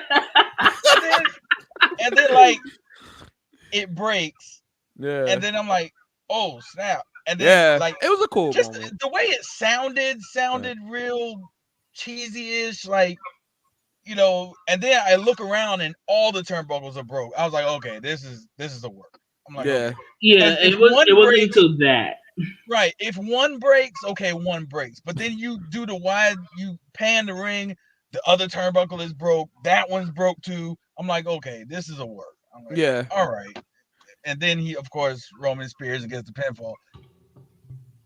Yeah, okay. I had to watch a replay. Like, after that happened, I had to watch a replay because I was like, okay, so I didn't see the Usos. I didn't see Paul Heyman do anything. You know, and then, you know, when you pointed out all four of them was, like, down, I was like, okay, all right, I get it now. Right. But I just didn't understand this, like, Avengers, Sailor Moon, Power Rangers, Dragon Ball Z ass, like, power up that he had. Like somebody like fed him that Mario star, and he was like, I'm like, yo, I was like, I didn't understand. I was like, for me, that match was okay until it got to that part. It got weird for me. But it got to the point, it was like, yo, like, is he, like, yeah. Touch, like, I just didn't understand. Like, I didn't understand. I just didn't know. Like, I was ready for Annie Up to play. Like, oh man, like, it was. Yo, I enjoyed the match until that part. It got weird there for me. I was like, okay, you know, this is really campy, and I was like, this is not even campy in a good way. This is campy in, like, okay, I could have been doing something else right now. For me. It was WWE. Like, so, all right. You guys are hilarious. All right, like, that was funny. All right, I'm just gonna say a quick thing on it. I didn't hate it as much as everybody else did. I thought that here's the thing, right? WWE is centered around entertainment, right? And it's for the children. And I'm sure they thought that was really cool, having their superhero. I'm sure they thought it was really entertaining with having Finn power up like a superhero. And the only way to beat the demon is by this act of God. Like, even Roman looking up after the pinfall and just like looked up like he was just saved by God. You know what I'm saying? Like just a wild act, you know, to for him to win the match. It's like, I didn't hate it as much as everybody else, because what else? How else are you gonna beat the demon when you protected the demon for so long? You know, like, Demon's never lost on the main roster. He lost one time in NXT that we seem to have forgotten about against Samoa Joe. But on the main roster, he hasn't lost. So I didn't hate this. I thought they was having a really good match. I know you said the match was okay. Like, I thought it was more than okay. I thought it was a great match. And I thought that up until that part, it's like, okay, they had me worked for a second when the demon started powering up, and, you know, I'm thinking, are they really going to put the title on the demon right now? But then when the top rope broke, I'm like, oh, okay, this is how we get out of it. This is how we get out of it. But that power up would have been better if he'd have just stayed still. Yeah, I think it would have had more of an impact. Like, yeah. First of all, why is his heart beating? Why do we hear this heartbeat? Because the demon's not moving. Right. And I don't play with demons. I don't play with that. Like, There's no tick demon time. fight. Like I just didn't understand. That's the why you did all of that. But I guess. Yeah, like I said, I laughed through the whole thing when the music started playing and you had, you know what I'm saying, with all of that. Like I was laughing like crazy when that happened. Like I thought I was entertained. Okay, because if I'm laughing at it, it wasn't a good thing. Like I shouldn't be laughing at your product, but I thought that was hilarious. Like I'm literally crying. I'm like, no, they did not. And I looked at my pops. I said, this is so WWE, because me and him watch, all of the shows together. So like, I'm like, this is so WWE. Like, you know what I mean? And but I wasn't saying it in a bad way. I'm just like, this is what they do. This is what they've been doing since the 80s. Like, this is what they do, like, so I expected from them. That's why I wasn't so like, I didn't hate it as much as everybody else, because for one, I mean, we pay what, $5.99 or $10? I don't know how much Peacock is a month anymore. But we pay $5 a month for. I got premium. Peacock, premium. Yeah, okay, you pay $10 a month for whatever, like for Peacock. No, that's premium plus. Oh, okay, all right, whatever it is. You get what I'm saying? We paying $10 for a pay-per-view. You know what I'm saying? Like I didn't hate it as much as everybody else. I thought Extreme Rules was actually an enjoyable show. Was it one of the best shows of the year? Absolutely not. But I was entertained from start to finish. That's what I will say. You guys can disagree, it's fine, but I was entertained. We'll go around here. Oh, go ahead. No, I was gonna say we'll go around here. Jonathan, what do you give the show? I don't disagree with you on that point. I was very highly entertained by the show. Yeah. I thought the card was good. I thought the wrestlers put forth very good performances. I agree. It was just that America's Best Dance Crew in that turnbuckle, man. That's why I said, that's why I went near fall before that incident. I was so that brought it down fall. For you? Okay. Now I gotta go to a 2 count now, man. 2 count? All right. That's fair. Keep that up there for me. A 2 count? Yeah, I'm with you guys. I think the show was a 2 count. Okay. So we've been on for a while. Actually, I know Raw happened. Is there anything you guys want to mention specifically about Raw? Niggas to the left, niggas to the damn right. So they basically said black rights there. Yeah. So it was such nigga filled, and seriously, I honestly enjoyed Raw. Yeah. And it's very rare that I say that. There's a couple of things I was like, oh, girl, turn that off. Like, Dewdrop.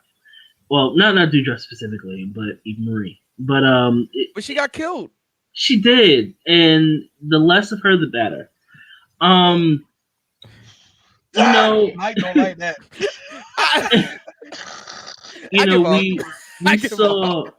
We saw Keith Lee, Bearcat. Bearcat Lee. So going back to what I was saying last week, where I hated the name, still kind of do, but I did get some historical context to it, and I brought this up last week. He was a professional wrestler. Mm-hmm. Bearcat Wright. Right. So it's an ode to him. So I can't sit here and be like, okay, this is terrible, because when I first Bearcat, what the fuck you calling him Bearcat for? What the fuck is a Bearcat? The fuck are you talking about? I don't know what you're doing. That just got real New York. You talking about? Yeah. That's wild New York. But now that I got some historical context, and the reason why that Keith Lee may have alluded to that is because of Bearcat Wright, which is a great history lesson, number one, and some great homage to him. Right. And now that I know that it's not completely random, because that was the main reason why I hated it, because it's completely fucking random. Like, why are you calling this man Bearcat? What are you trying to say? Yeah. But Raw, I enjoyed it for the most part. Yeah, I thought it was. And solid. The bar is very low. Yeah, but I'll say, like I said, I'll say that Raw has been getting better over the last few weeks. Is it a response to AEW? That's what I want to ask. You know what? Jonathan says yes. I didn't retweet the show. TBD, to be honest. Okay. Because they say that we're not doing, we're not paying attention to AEW because like that. You kind of are. Oh yeah. Because I'm saying you kind of are for this reason. A lot of, well, you don't be on wrestling Twitter like that, Mike, but a lot of Black wrestling Twitter specifically has called out AEW for their lack of talent color. Yeah, I've seen that stuff. Specifically Black talent, and we're gonna leave Brandy out of this because we're not including her. Anyway, yeah, me and Jonathan both kind of looked over to. Yeah, I'm saying that one. Go ahead. But yikes! I don't care. I don't give a fuck. But obviously, is for the fact that we've criticized AEW for the most part. Black wrestling Twitter has criticized AEW for their lack of showcasing Black talent on the main show, not on Dark and Elevation, but on the main shows. It's somebody from WWE is watching, right? And so it's like, oh, you want niggas? Oh, we're gonna give you niggas. And we got like, I know what I know what to make them happy. What's up, my nigga? But honestly, it was refreshing to see. Yeah. I finally the Hurt Business. Yes, they gave us back to Hurt Business. Yes. I was just going back. They should have never broken them up. That was dumb. It was stupid. I'm glad that they brought them back, making some things right. Mm-hmm. But overall, they shouldn't have broken up the Hurt Business. I think that was a huge mistake on Creative's part because the Hurt Business, I guess they didn't want two powerful factions running each show. I guess Bloodline and I don't know. I don't know.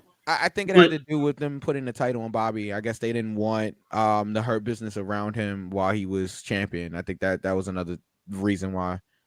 I think that's why they broke it up, to be honest with you. I'm not saying it's the right move. I mean, it's still dumb to me personally. It is. Yeah. Because like the New Day, and I've talked about this on the show, like the New Day and the Hurt Business. Yeah.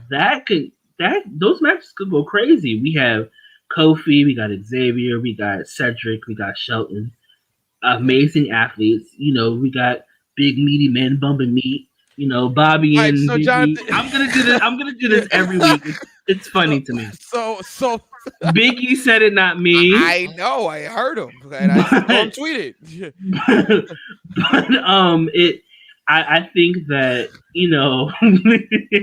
come on, everybody get together. But I think you're not quitting on this damn show. You take my place. No, but I think that now that we have the New Day and the Hurt Business on one show, I think we can have a long-term feud with them. Yeah, I agree. And I think that would be good. Jonathan, how'd you feel about Raw? Hurt Business back to business, I business is booming. That the Hurt Business was back. Yeah. I loved it. Like I fell off my chair when Big E went to the outside, and then all of a sudden Cedric Alexander and Shelton Benjamin was standing there. Yep. But the Hurt Business, I was like, yo. Yeah. Like, yeah, this is dope. Like, what are we doing? Like, did somebody sit there and hit WWE Creative over the head with a pan? Now all of a sudden they want to make sense of it all. Yeah, took away their drugs. I mean, allegedly. All right, so I like how they did that, and I like that conveniently there just happened to be a steel cage above the ring, like in the Attitude Era, right? Where in the Attitude Era they used to have a cage in every building, like from what I can remember. Yeah, just because. Yeah. Steel cage match tomorrow. You know what it is? And you guys will probably notice it now that I like when I mention it. I knew they was gonna do something with the ring because of the ring post. During the Big E and Bobby Lashley match, they used the skinnier like ring post, the old ring post. Yeah. Normally they use the LED ring post, right? So usually if they're doing something like a cage or something where they have to do something with the ring, it'll be the skinny ring post, Go with a pin, everybody. Props to you for catching that. You got to be a fan to catch that. Yeah, it was just something I noticed. Be a real fan. Yeah. So, but yeah, once I noticed that, I'm like, all right, they're probably gonna do something with the ring. All right, steel cage match. Boom. I have no problem with that. I'm glad they swerved us because they made us think that it was gonna be a 3-on-3, right, with the New Day versus the Hurt Business, but they didn't do that. They gave us a match, a title match, and they gave us a finish. And Big E goes over Bobby Lashley again. Yeah. I would say what's next for Bobby Lashley, but we know what's next for Bobby Lashley. He's gonna go to Saudi Arabia and job the Goldberg. Wait, what? Yeah, that's what's next for Bobby Lashley. He's going to Saudi Arabia to go job the Goldberg. I think that's on October something. 20th? I'm not watching Blood Money. I'm sorry. Yeah, Blood I don't think Money? we'll be covering that. Yeah, Blood Money, Saudi Arabia. You know, if Mike wants to cover it, that's fine. But King V. I probably not. I was. I think I boycotted the last few Blood Money pay-per-views. So you know. Good. Yeah, no, I'm good. I'm good on them going to Saudi Arabia. Yeah. So that's what's next for Bobby Lashley. Did we miss anything with Raw that's worth? Okay, even I just want to say that Charlotte's gear has been top tier this era. Yeah. That Venom. Okay, so yeah, here I go nerding.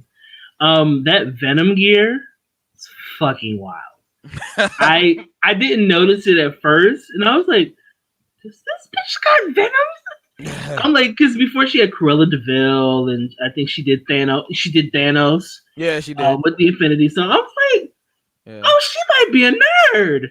Okay, that's really it. Like Raw overall was enjoyable for the most part. It was enjoyable. And I haven't said that in a month of Mondays, I guess. But I'm trying to think of anything else that stood out from Raw. No, not really. No. What does everybody think of Raw overall? 2 count. All right. Yeah. I thought it. I'm giving it a high 2 count. I'm giving it a high 2 count. I think that it was an enjoyable show. I definitely give them that. Anything else in wrestling that we got to cover before we get about it here? It's late on the East Coast. Have you calmed down from Wednesday, Mike? I'm still on a little bit of a high. I mean, it was a phenomenal show. I'm not gonna get too much into Dynamite because we kind of covered it already earlier, but I mean, it was phenomenal. The live atmosphere, and this is what I was telling V, and I already said it, and I'll say it again. AEW feels cool. Like, it feels like everybody wants to be there. Everybody wants to participate. Everybody's just happy to be there. Like, it felt really cool, and everybody wants it to do well. I don't know if you heard, but like there was celebrities in the crowd, you know, just there watching the show. But yeah, it was really cool, man. I'm still on a Dynamite high, Rampage high. His eyes are dancing. Look at it. Yeah, his eyes are dancing just talking about it. It was great. I want to go. I want to go to the UBS show on Long Island, but you know, I want to go to that, but then I want to go to Survivor Series as well. Like, it's a lot that I want to go to, and you know, the pockets ain't looking like I'm gonna be able to. So we'll see, though. We'll see. What did you give it? Oh, for Dynamite, I think I gave it a 3 count. You gave it a 3 count, and then for Rampage, I gave it a 3 count also. I mean, I was there. Yeah, I was there. I gave them both 3 counts. You were there. I was there. I'm biased. I was there. You know, I gave them both 3 counts. Real quick with NXT, okay. I do want to briefly talk about NXT. Overall, I really liked the show. I don't know if you guys watched it. I caught it. Index, hilarious. Yes, hilarious. Best thing on the show. If you have not watched NXT yet, please do. Because Index alone is fucking hilarious. There was a moment where Johnny and Candice was watching from their hotel room, watching Index on the beach, and so there was a moment where Johnny was like, what's the worst that could happen? And then they both looked down at Candice's stomach, and I was crying. He's like, oh no. Oh no, I gotta stop. Like, stuff like that is entertaining. I like that. Was funny. No, what was wilder is when Johnny was in their room, and they were well. Let's set the stage for the people that didn't see it, right? Indy was Johnny went to the room to make sure that Dexter had protection. Okay. Yeah. And he almost got caught, so he had to hide in a closet, right? And he thought other things was going on, but they was really having a pillow fight, which was hilarious. And then they fell asleep because they were so tired from this pillow fight, right? Yeah, this pillow fight. And Johnny tries to sneak out, and Dexter has his eyes closed. And as soon as Johnny goes out of the closet, Dexter opens his eyes, like, and you just see Johnny look at him, and Dexter just gave him the thumbs up. And Johnny gives him back the thumbs up, and then he has a roller coaster. Yeah, oh my God. It's like a roller coaster. It's hilarious. Was fucking hilarious. I was like, okay, this is great. Yeah. But I do like is that a lot of the newer talent is being shown. I like it, but then I don't like it. I agree with you to a degree. We had Lash Legend with her gossip segment, which for the first one I thought it was okay. I'm still gonna stand her. I don't care. And then we had a women's tag team title match. But, we'll see. Yeah, the women's tag team title match. And then we had the meh. No. They had a good match. Rhodes. They did have a great match, but I'm just like,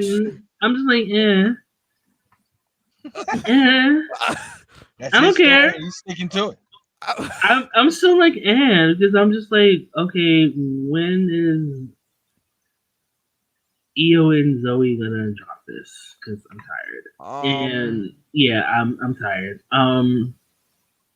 I will say Mandy looks great. She does. Yeah, I was like, oh, okay. Mandy's not my type. But I was like, oh, okay. Yeah.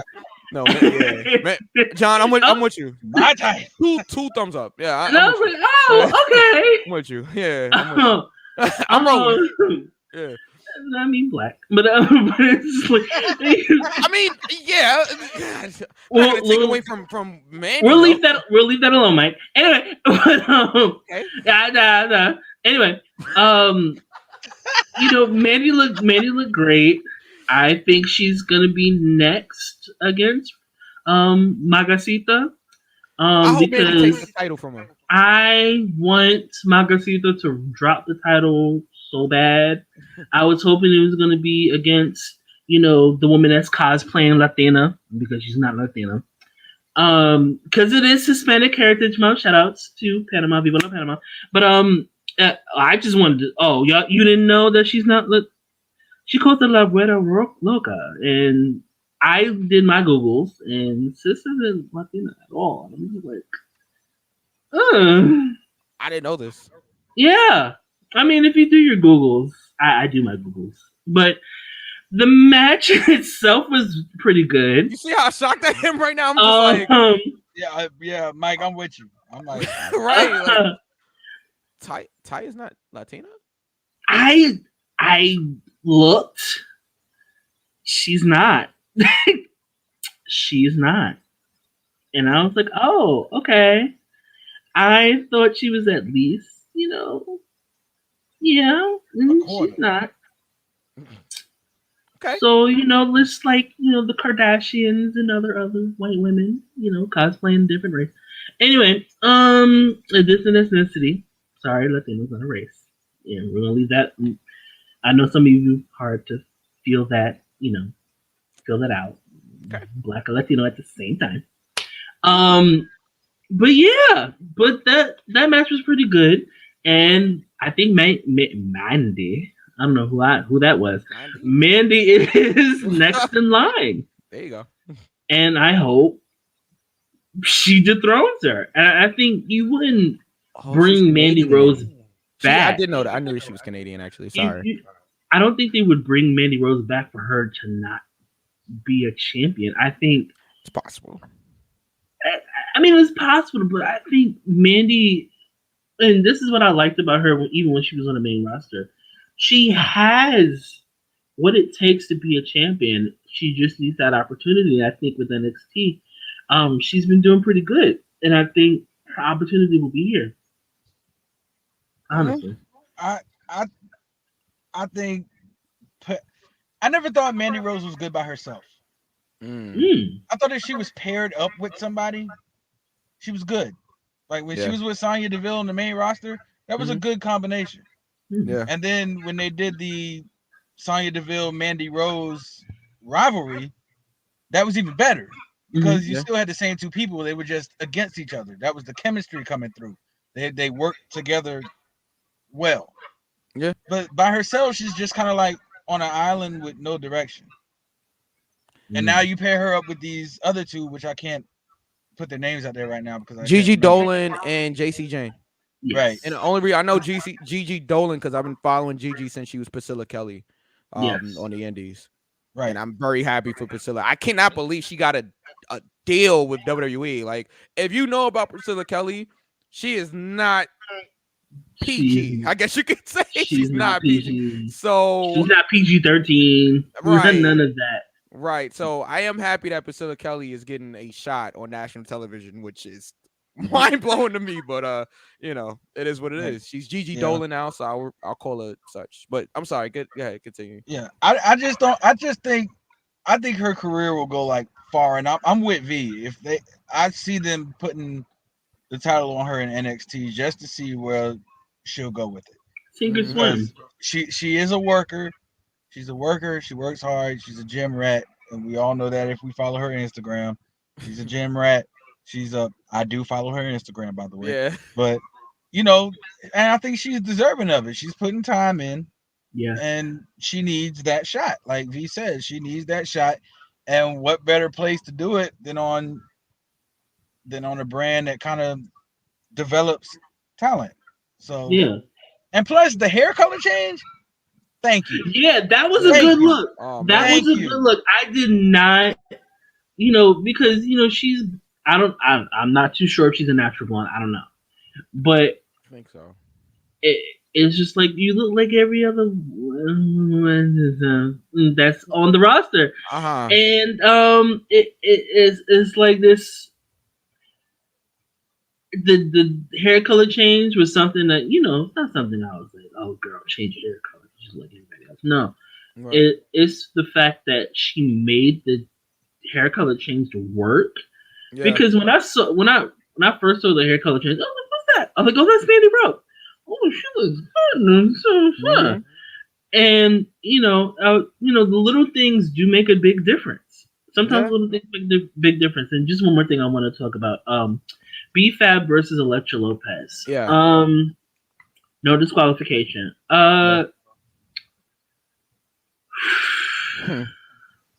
So yeah.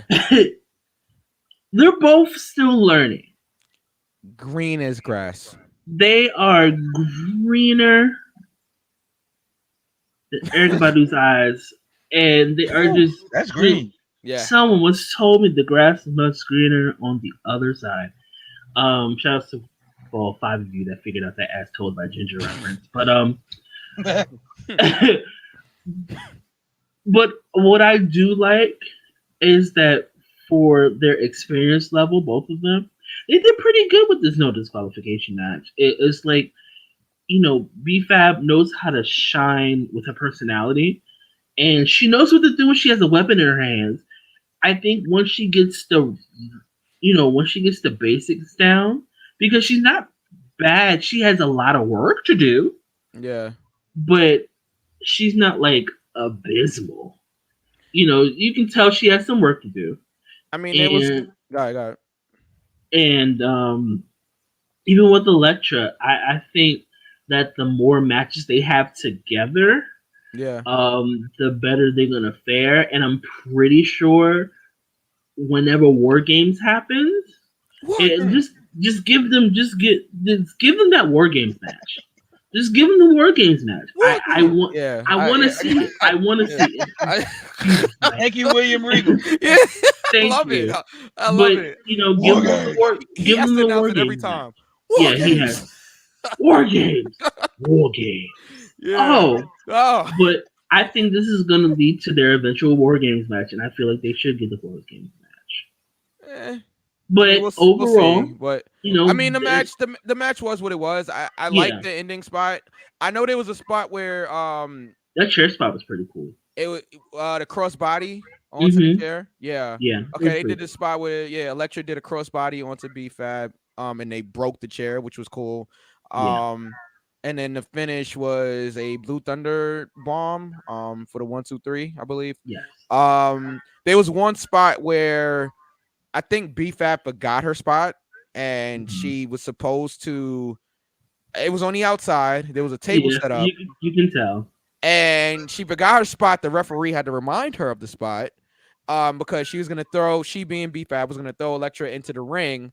And the ref was like, no. Like, you could kind of tell he was calling the spots for them because he was the more experienced, I guess. And then she got it together, though.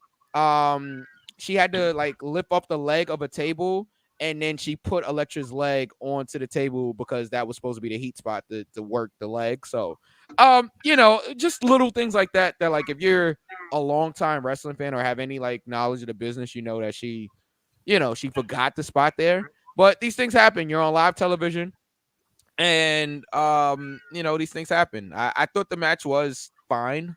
You know, I didn't think it was, like, abysmal. I just think they both need work. Yeah, they both need work. That's what NXT is for. Yeah. You know, so yeah. I mean, what you gonna say about NXT overall? Before we get out of here? Yeah, before we get out of here, I was thoroughly NXT. I think this is one of their weaker episodes, personally. So I'm gonna give them a 2 count. Okay. And Jonathan, you didn't watch NXT, yeah, right? I watched bits and pieces. Bits and pieces. I was sitting here trying to figure out what was going on with my phone. But, all right. Well, I watched. I'm glad that you got it. Yeah, I'm actually on my laptop right now. That's why I look like I'm in a cloudy haze right now, or it looked like I'm over here smoking out my car. Nah, it looks fine. But yeah, it was. I'll give it a 2 count for right now. I'll go back and watch it in its entirety. Okay. But I'm gonna. I mean, it's looking promising. NXT 2.0 is looking promising because really, before this, we really had doubts about what NXT 2.0 was going to be. It was starting to look like a Nickelodeon show by all accounts of advertising with all the colors and stuff. And I was like, oh, this ain't gonna be good. But, I kind of like the color scheme though. Yeah, I don't have a problem with it now. Yeah, I kind of like it. I mean, yeah. Now that I see what the product is, I don't have a problem. I don't have a problem with it at all. But you know, Wale does their entrance music or the opening music. You know, I mean, they're trying to make it feel different. Yeah. And I'm gonna be honest, like me personally, I like what they're doing with it, but I'm not that invested in it. Like, I feel like if we didn't do this show every week, I might not watch NXT every week. Like, I feel like I'm at the point where it's like, all right, like I enjoy some of it, but it doesn't feel like must-see TV to me. And I think that's because they are showcasing so many new talents that these talents are not established yet. So you kind of have to get used to. You got to get used to them, and a lot of them are still green. I don't care about half of the new people that they got there. Some of them are, you know, it's promising, and I do care. But there's a couple of them I'm like, all right, this feels more like NXT from a few years ago, like before you had like the 4 Horsewomen take off and like Joe and Balor and all. It feels like right before that, where you had a bunch of people that you didn't really care about, that were just trying to get over until you got the actual stars, you know. But we'll see. Would you see where that got us? I mean, it got us to some main event level talent, but the thing is, we're watching this on national television now, right? Here's the problem, right? NXT, when it was developmental, and this is the last thing I'll say about NXT before we get out of it, but okay, NXT is developmental, or was developmental. I guess they're treating it as developmental now. The problem is when it was developmental before, and when we are still building stars, which I'm all for, it wasn't on national television on prime time on the USA Network.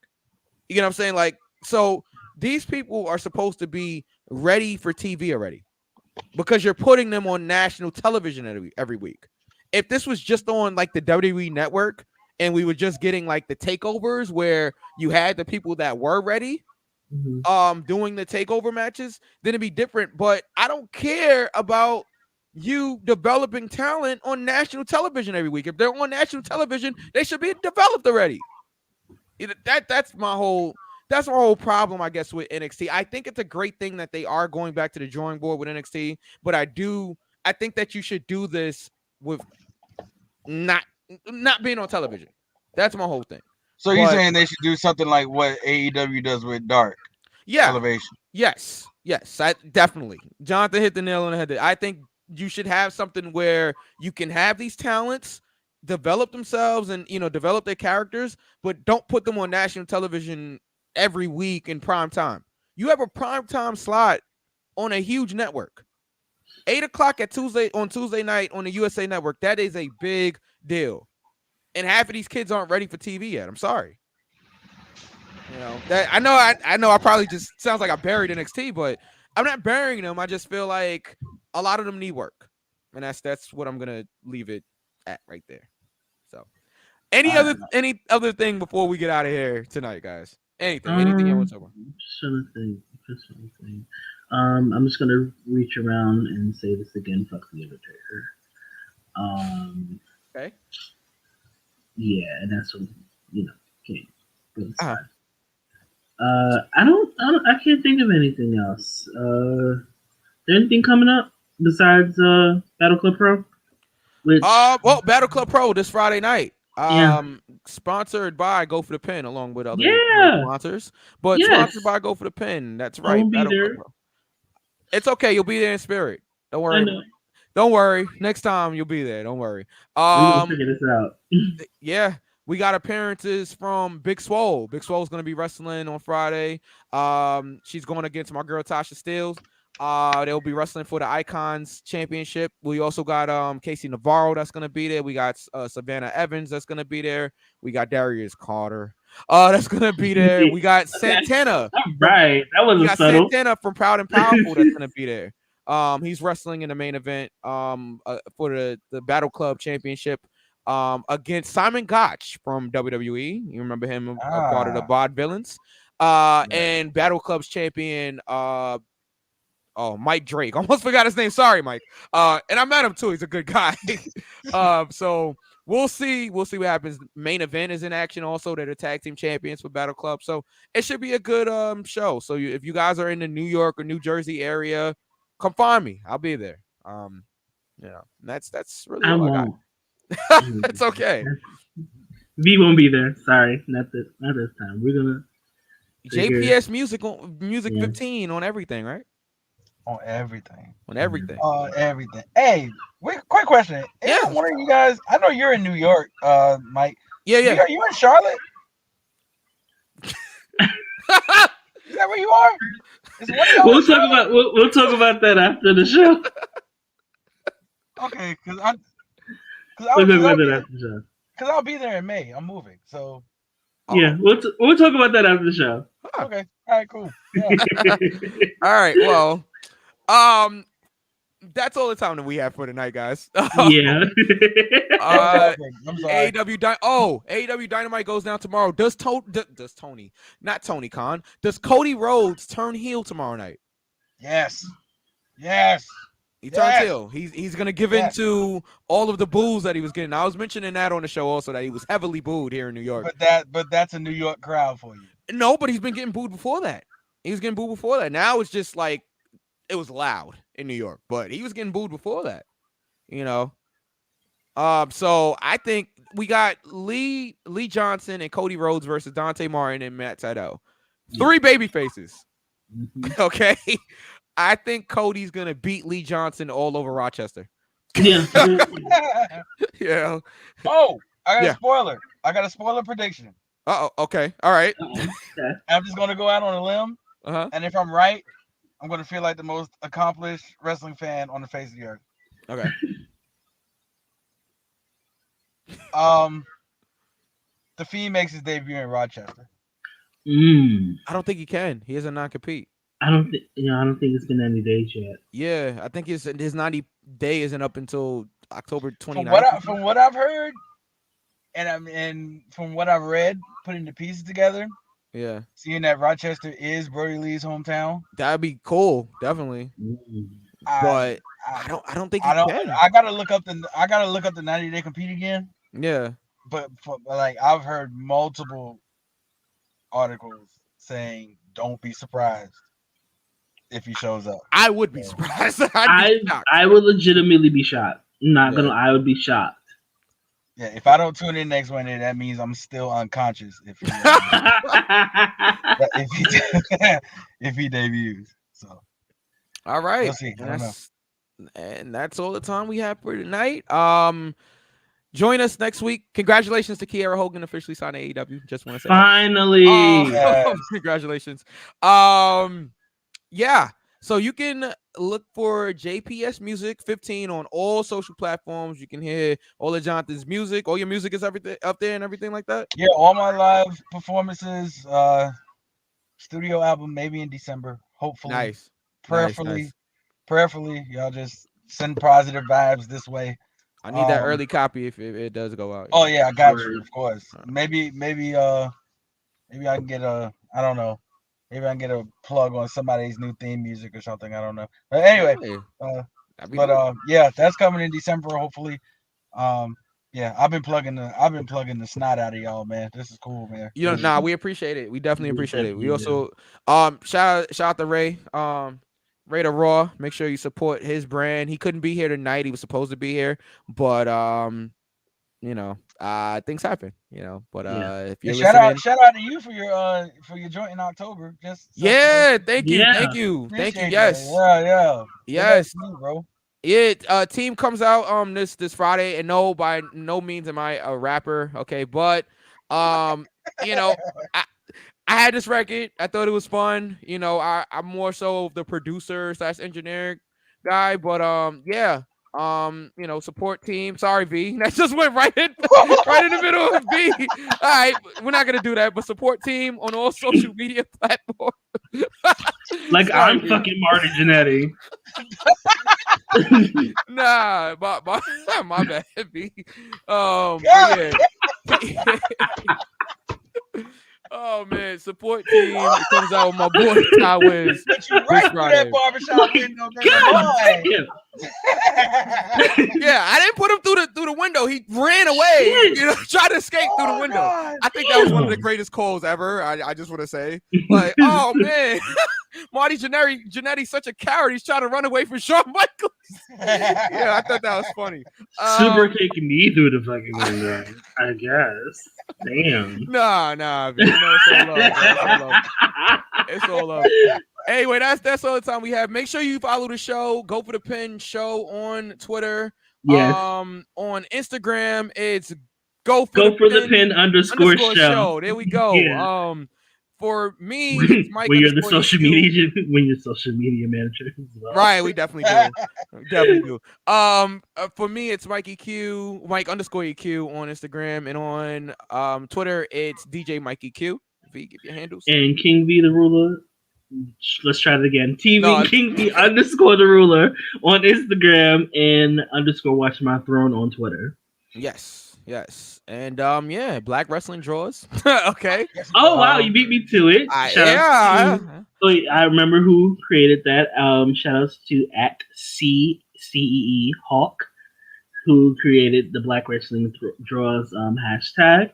I appreciate that, and I believe in that for the rest of my days. Yes, Lord, for the rest of our days. Now, he's a singer too. Oh Lord, he's a singer too. Woo. All right, we're done because we are. All right, good night, everybody. Jonathan, thank you for being on the show. Thank you for being on the. I'm sorry. Thank you for being on the show. We appreciate you. Yeah, man. I think I got this thing figured out. So the next time, if this ever happens again, because I'm probably going to be banned from the show for being an hour and 32 minutes. No. But I got it figured out. So yeah, next time it'll be better. But yeah, this is cool. Thank you All for right. having me. I appreciate Definitely it. appreciate you being on. All right, everybody. Good night. We will see y'all next time.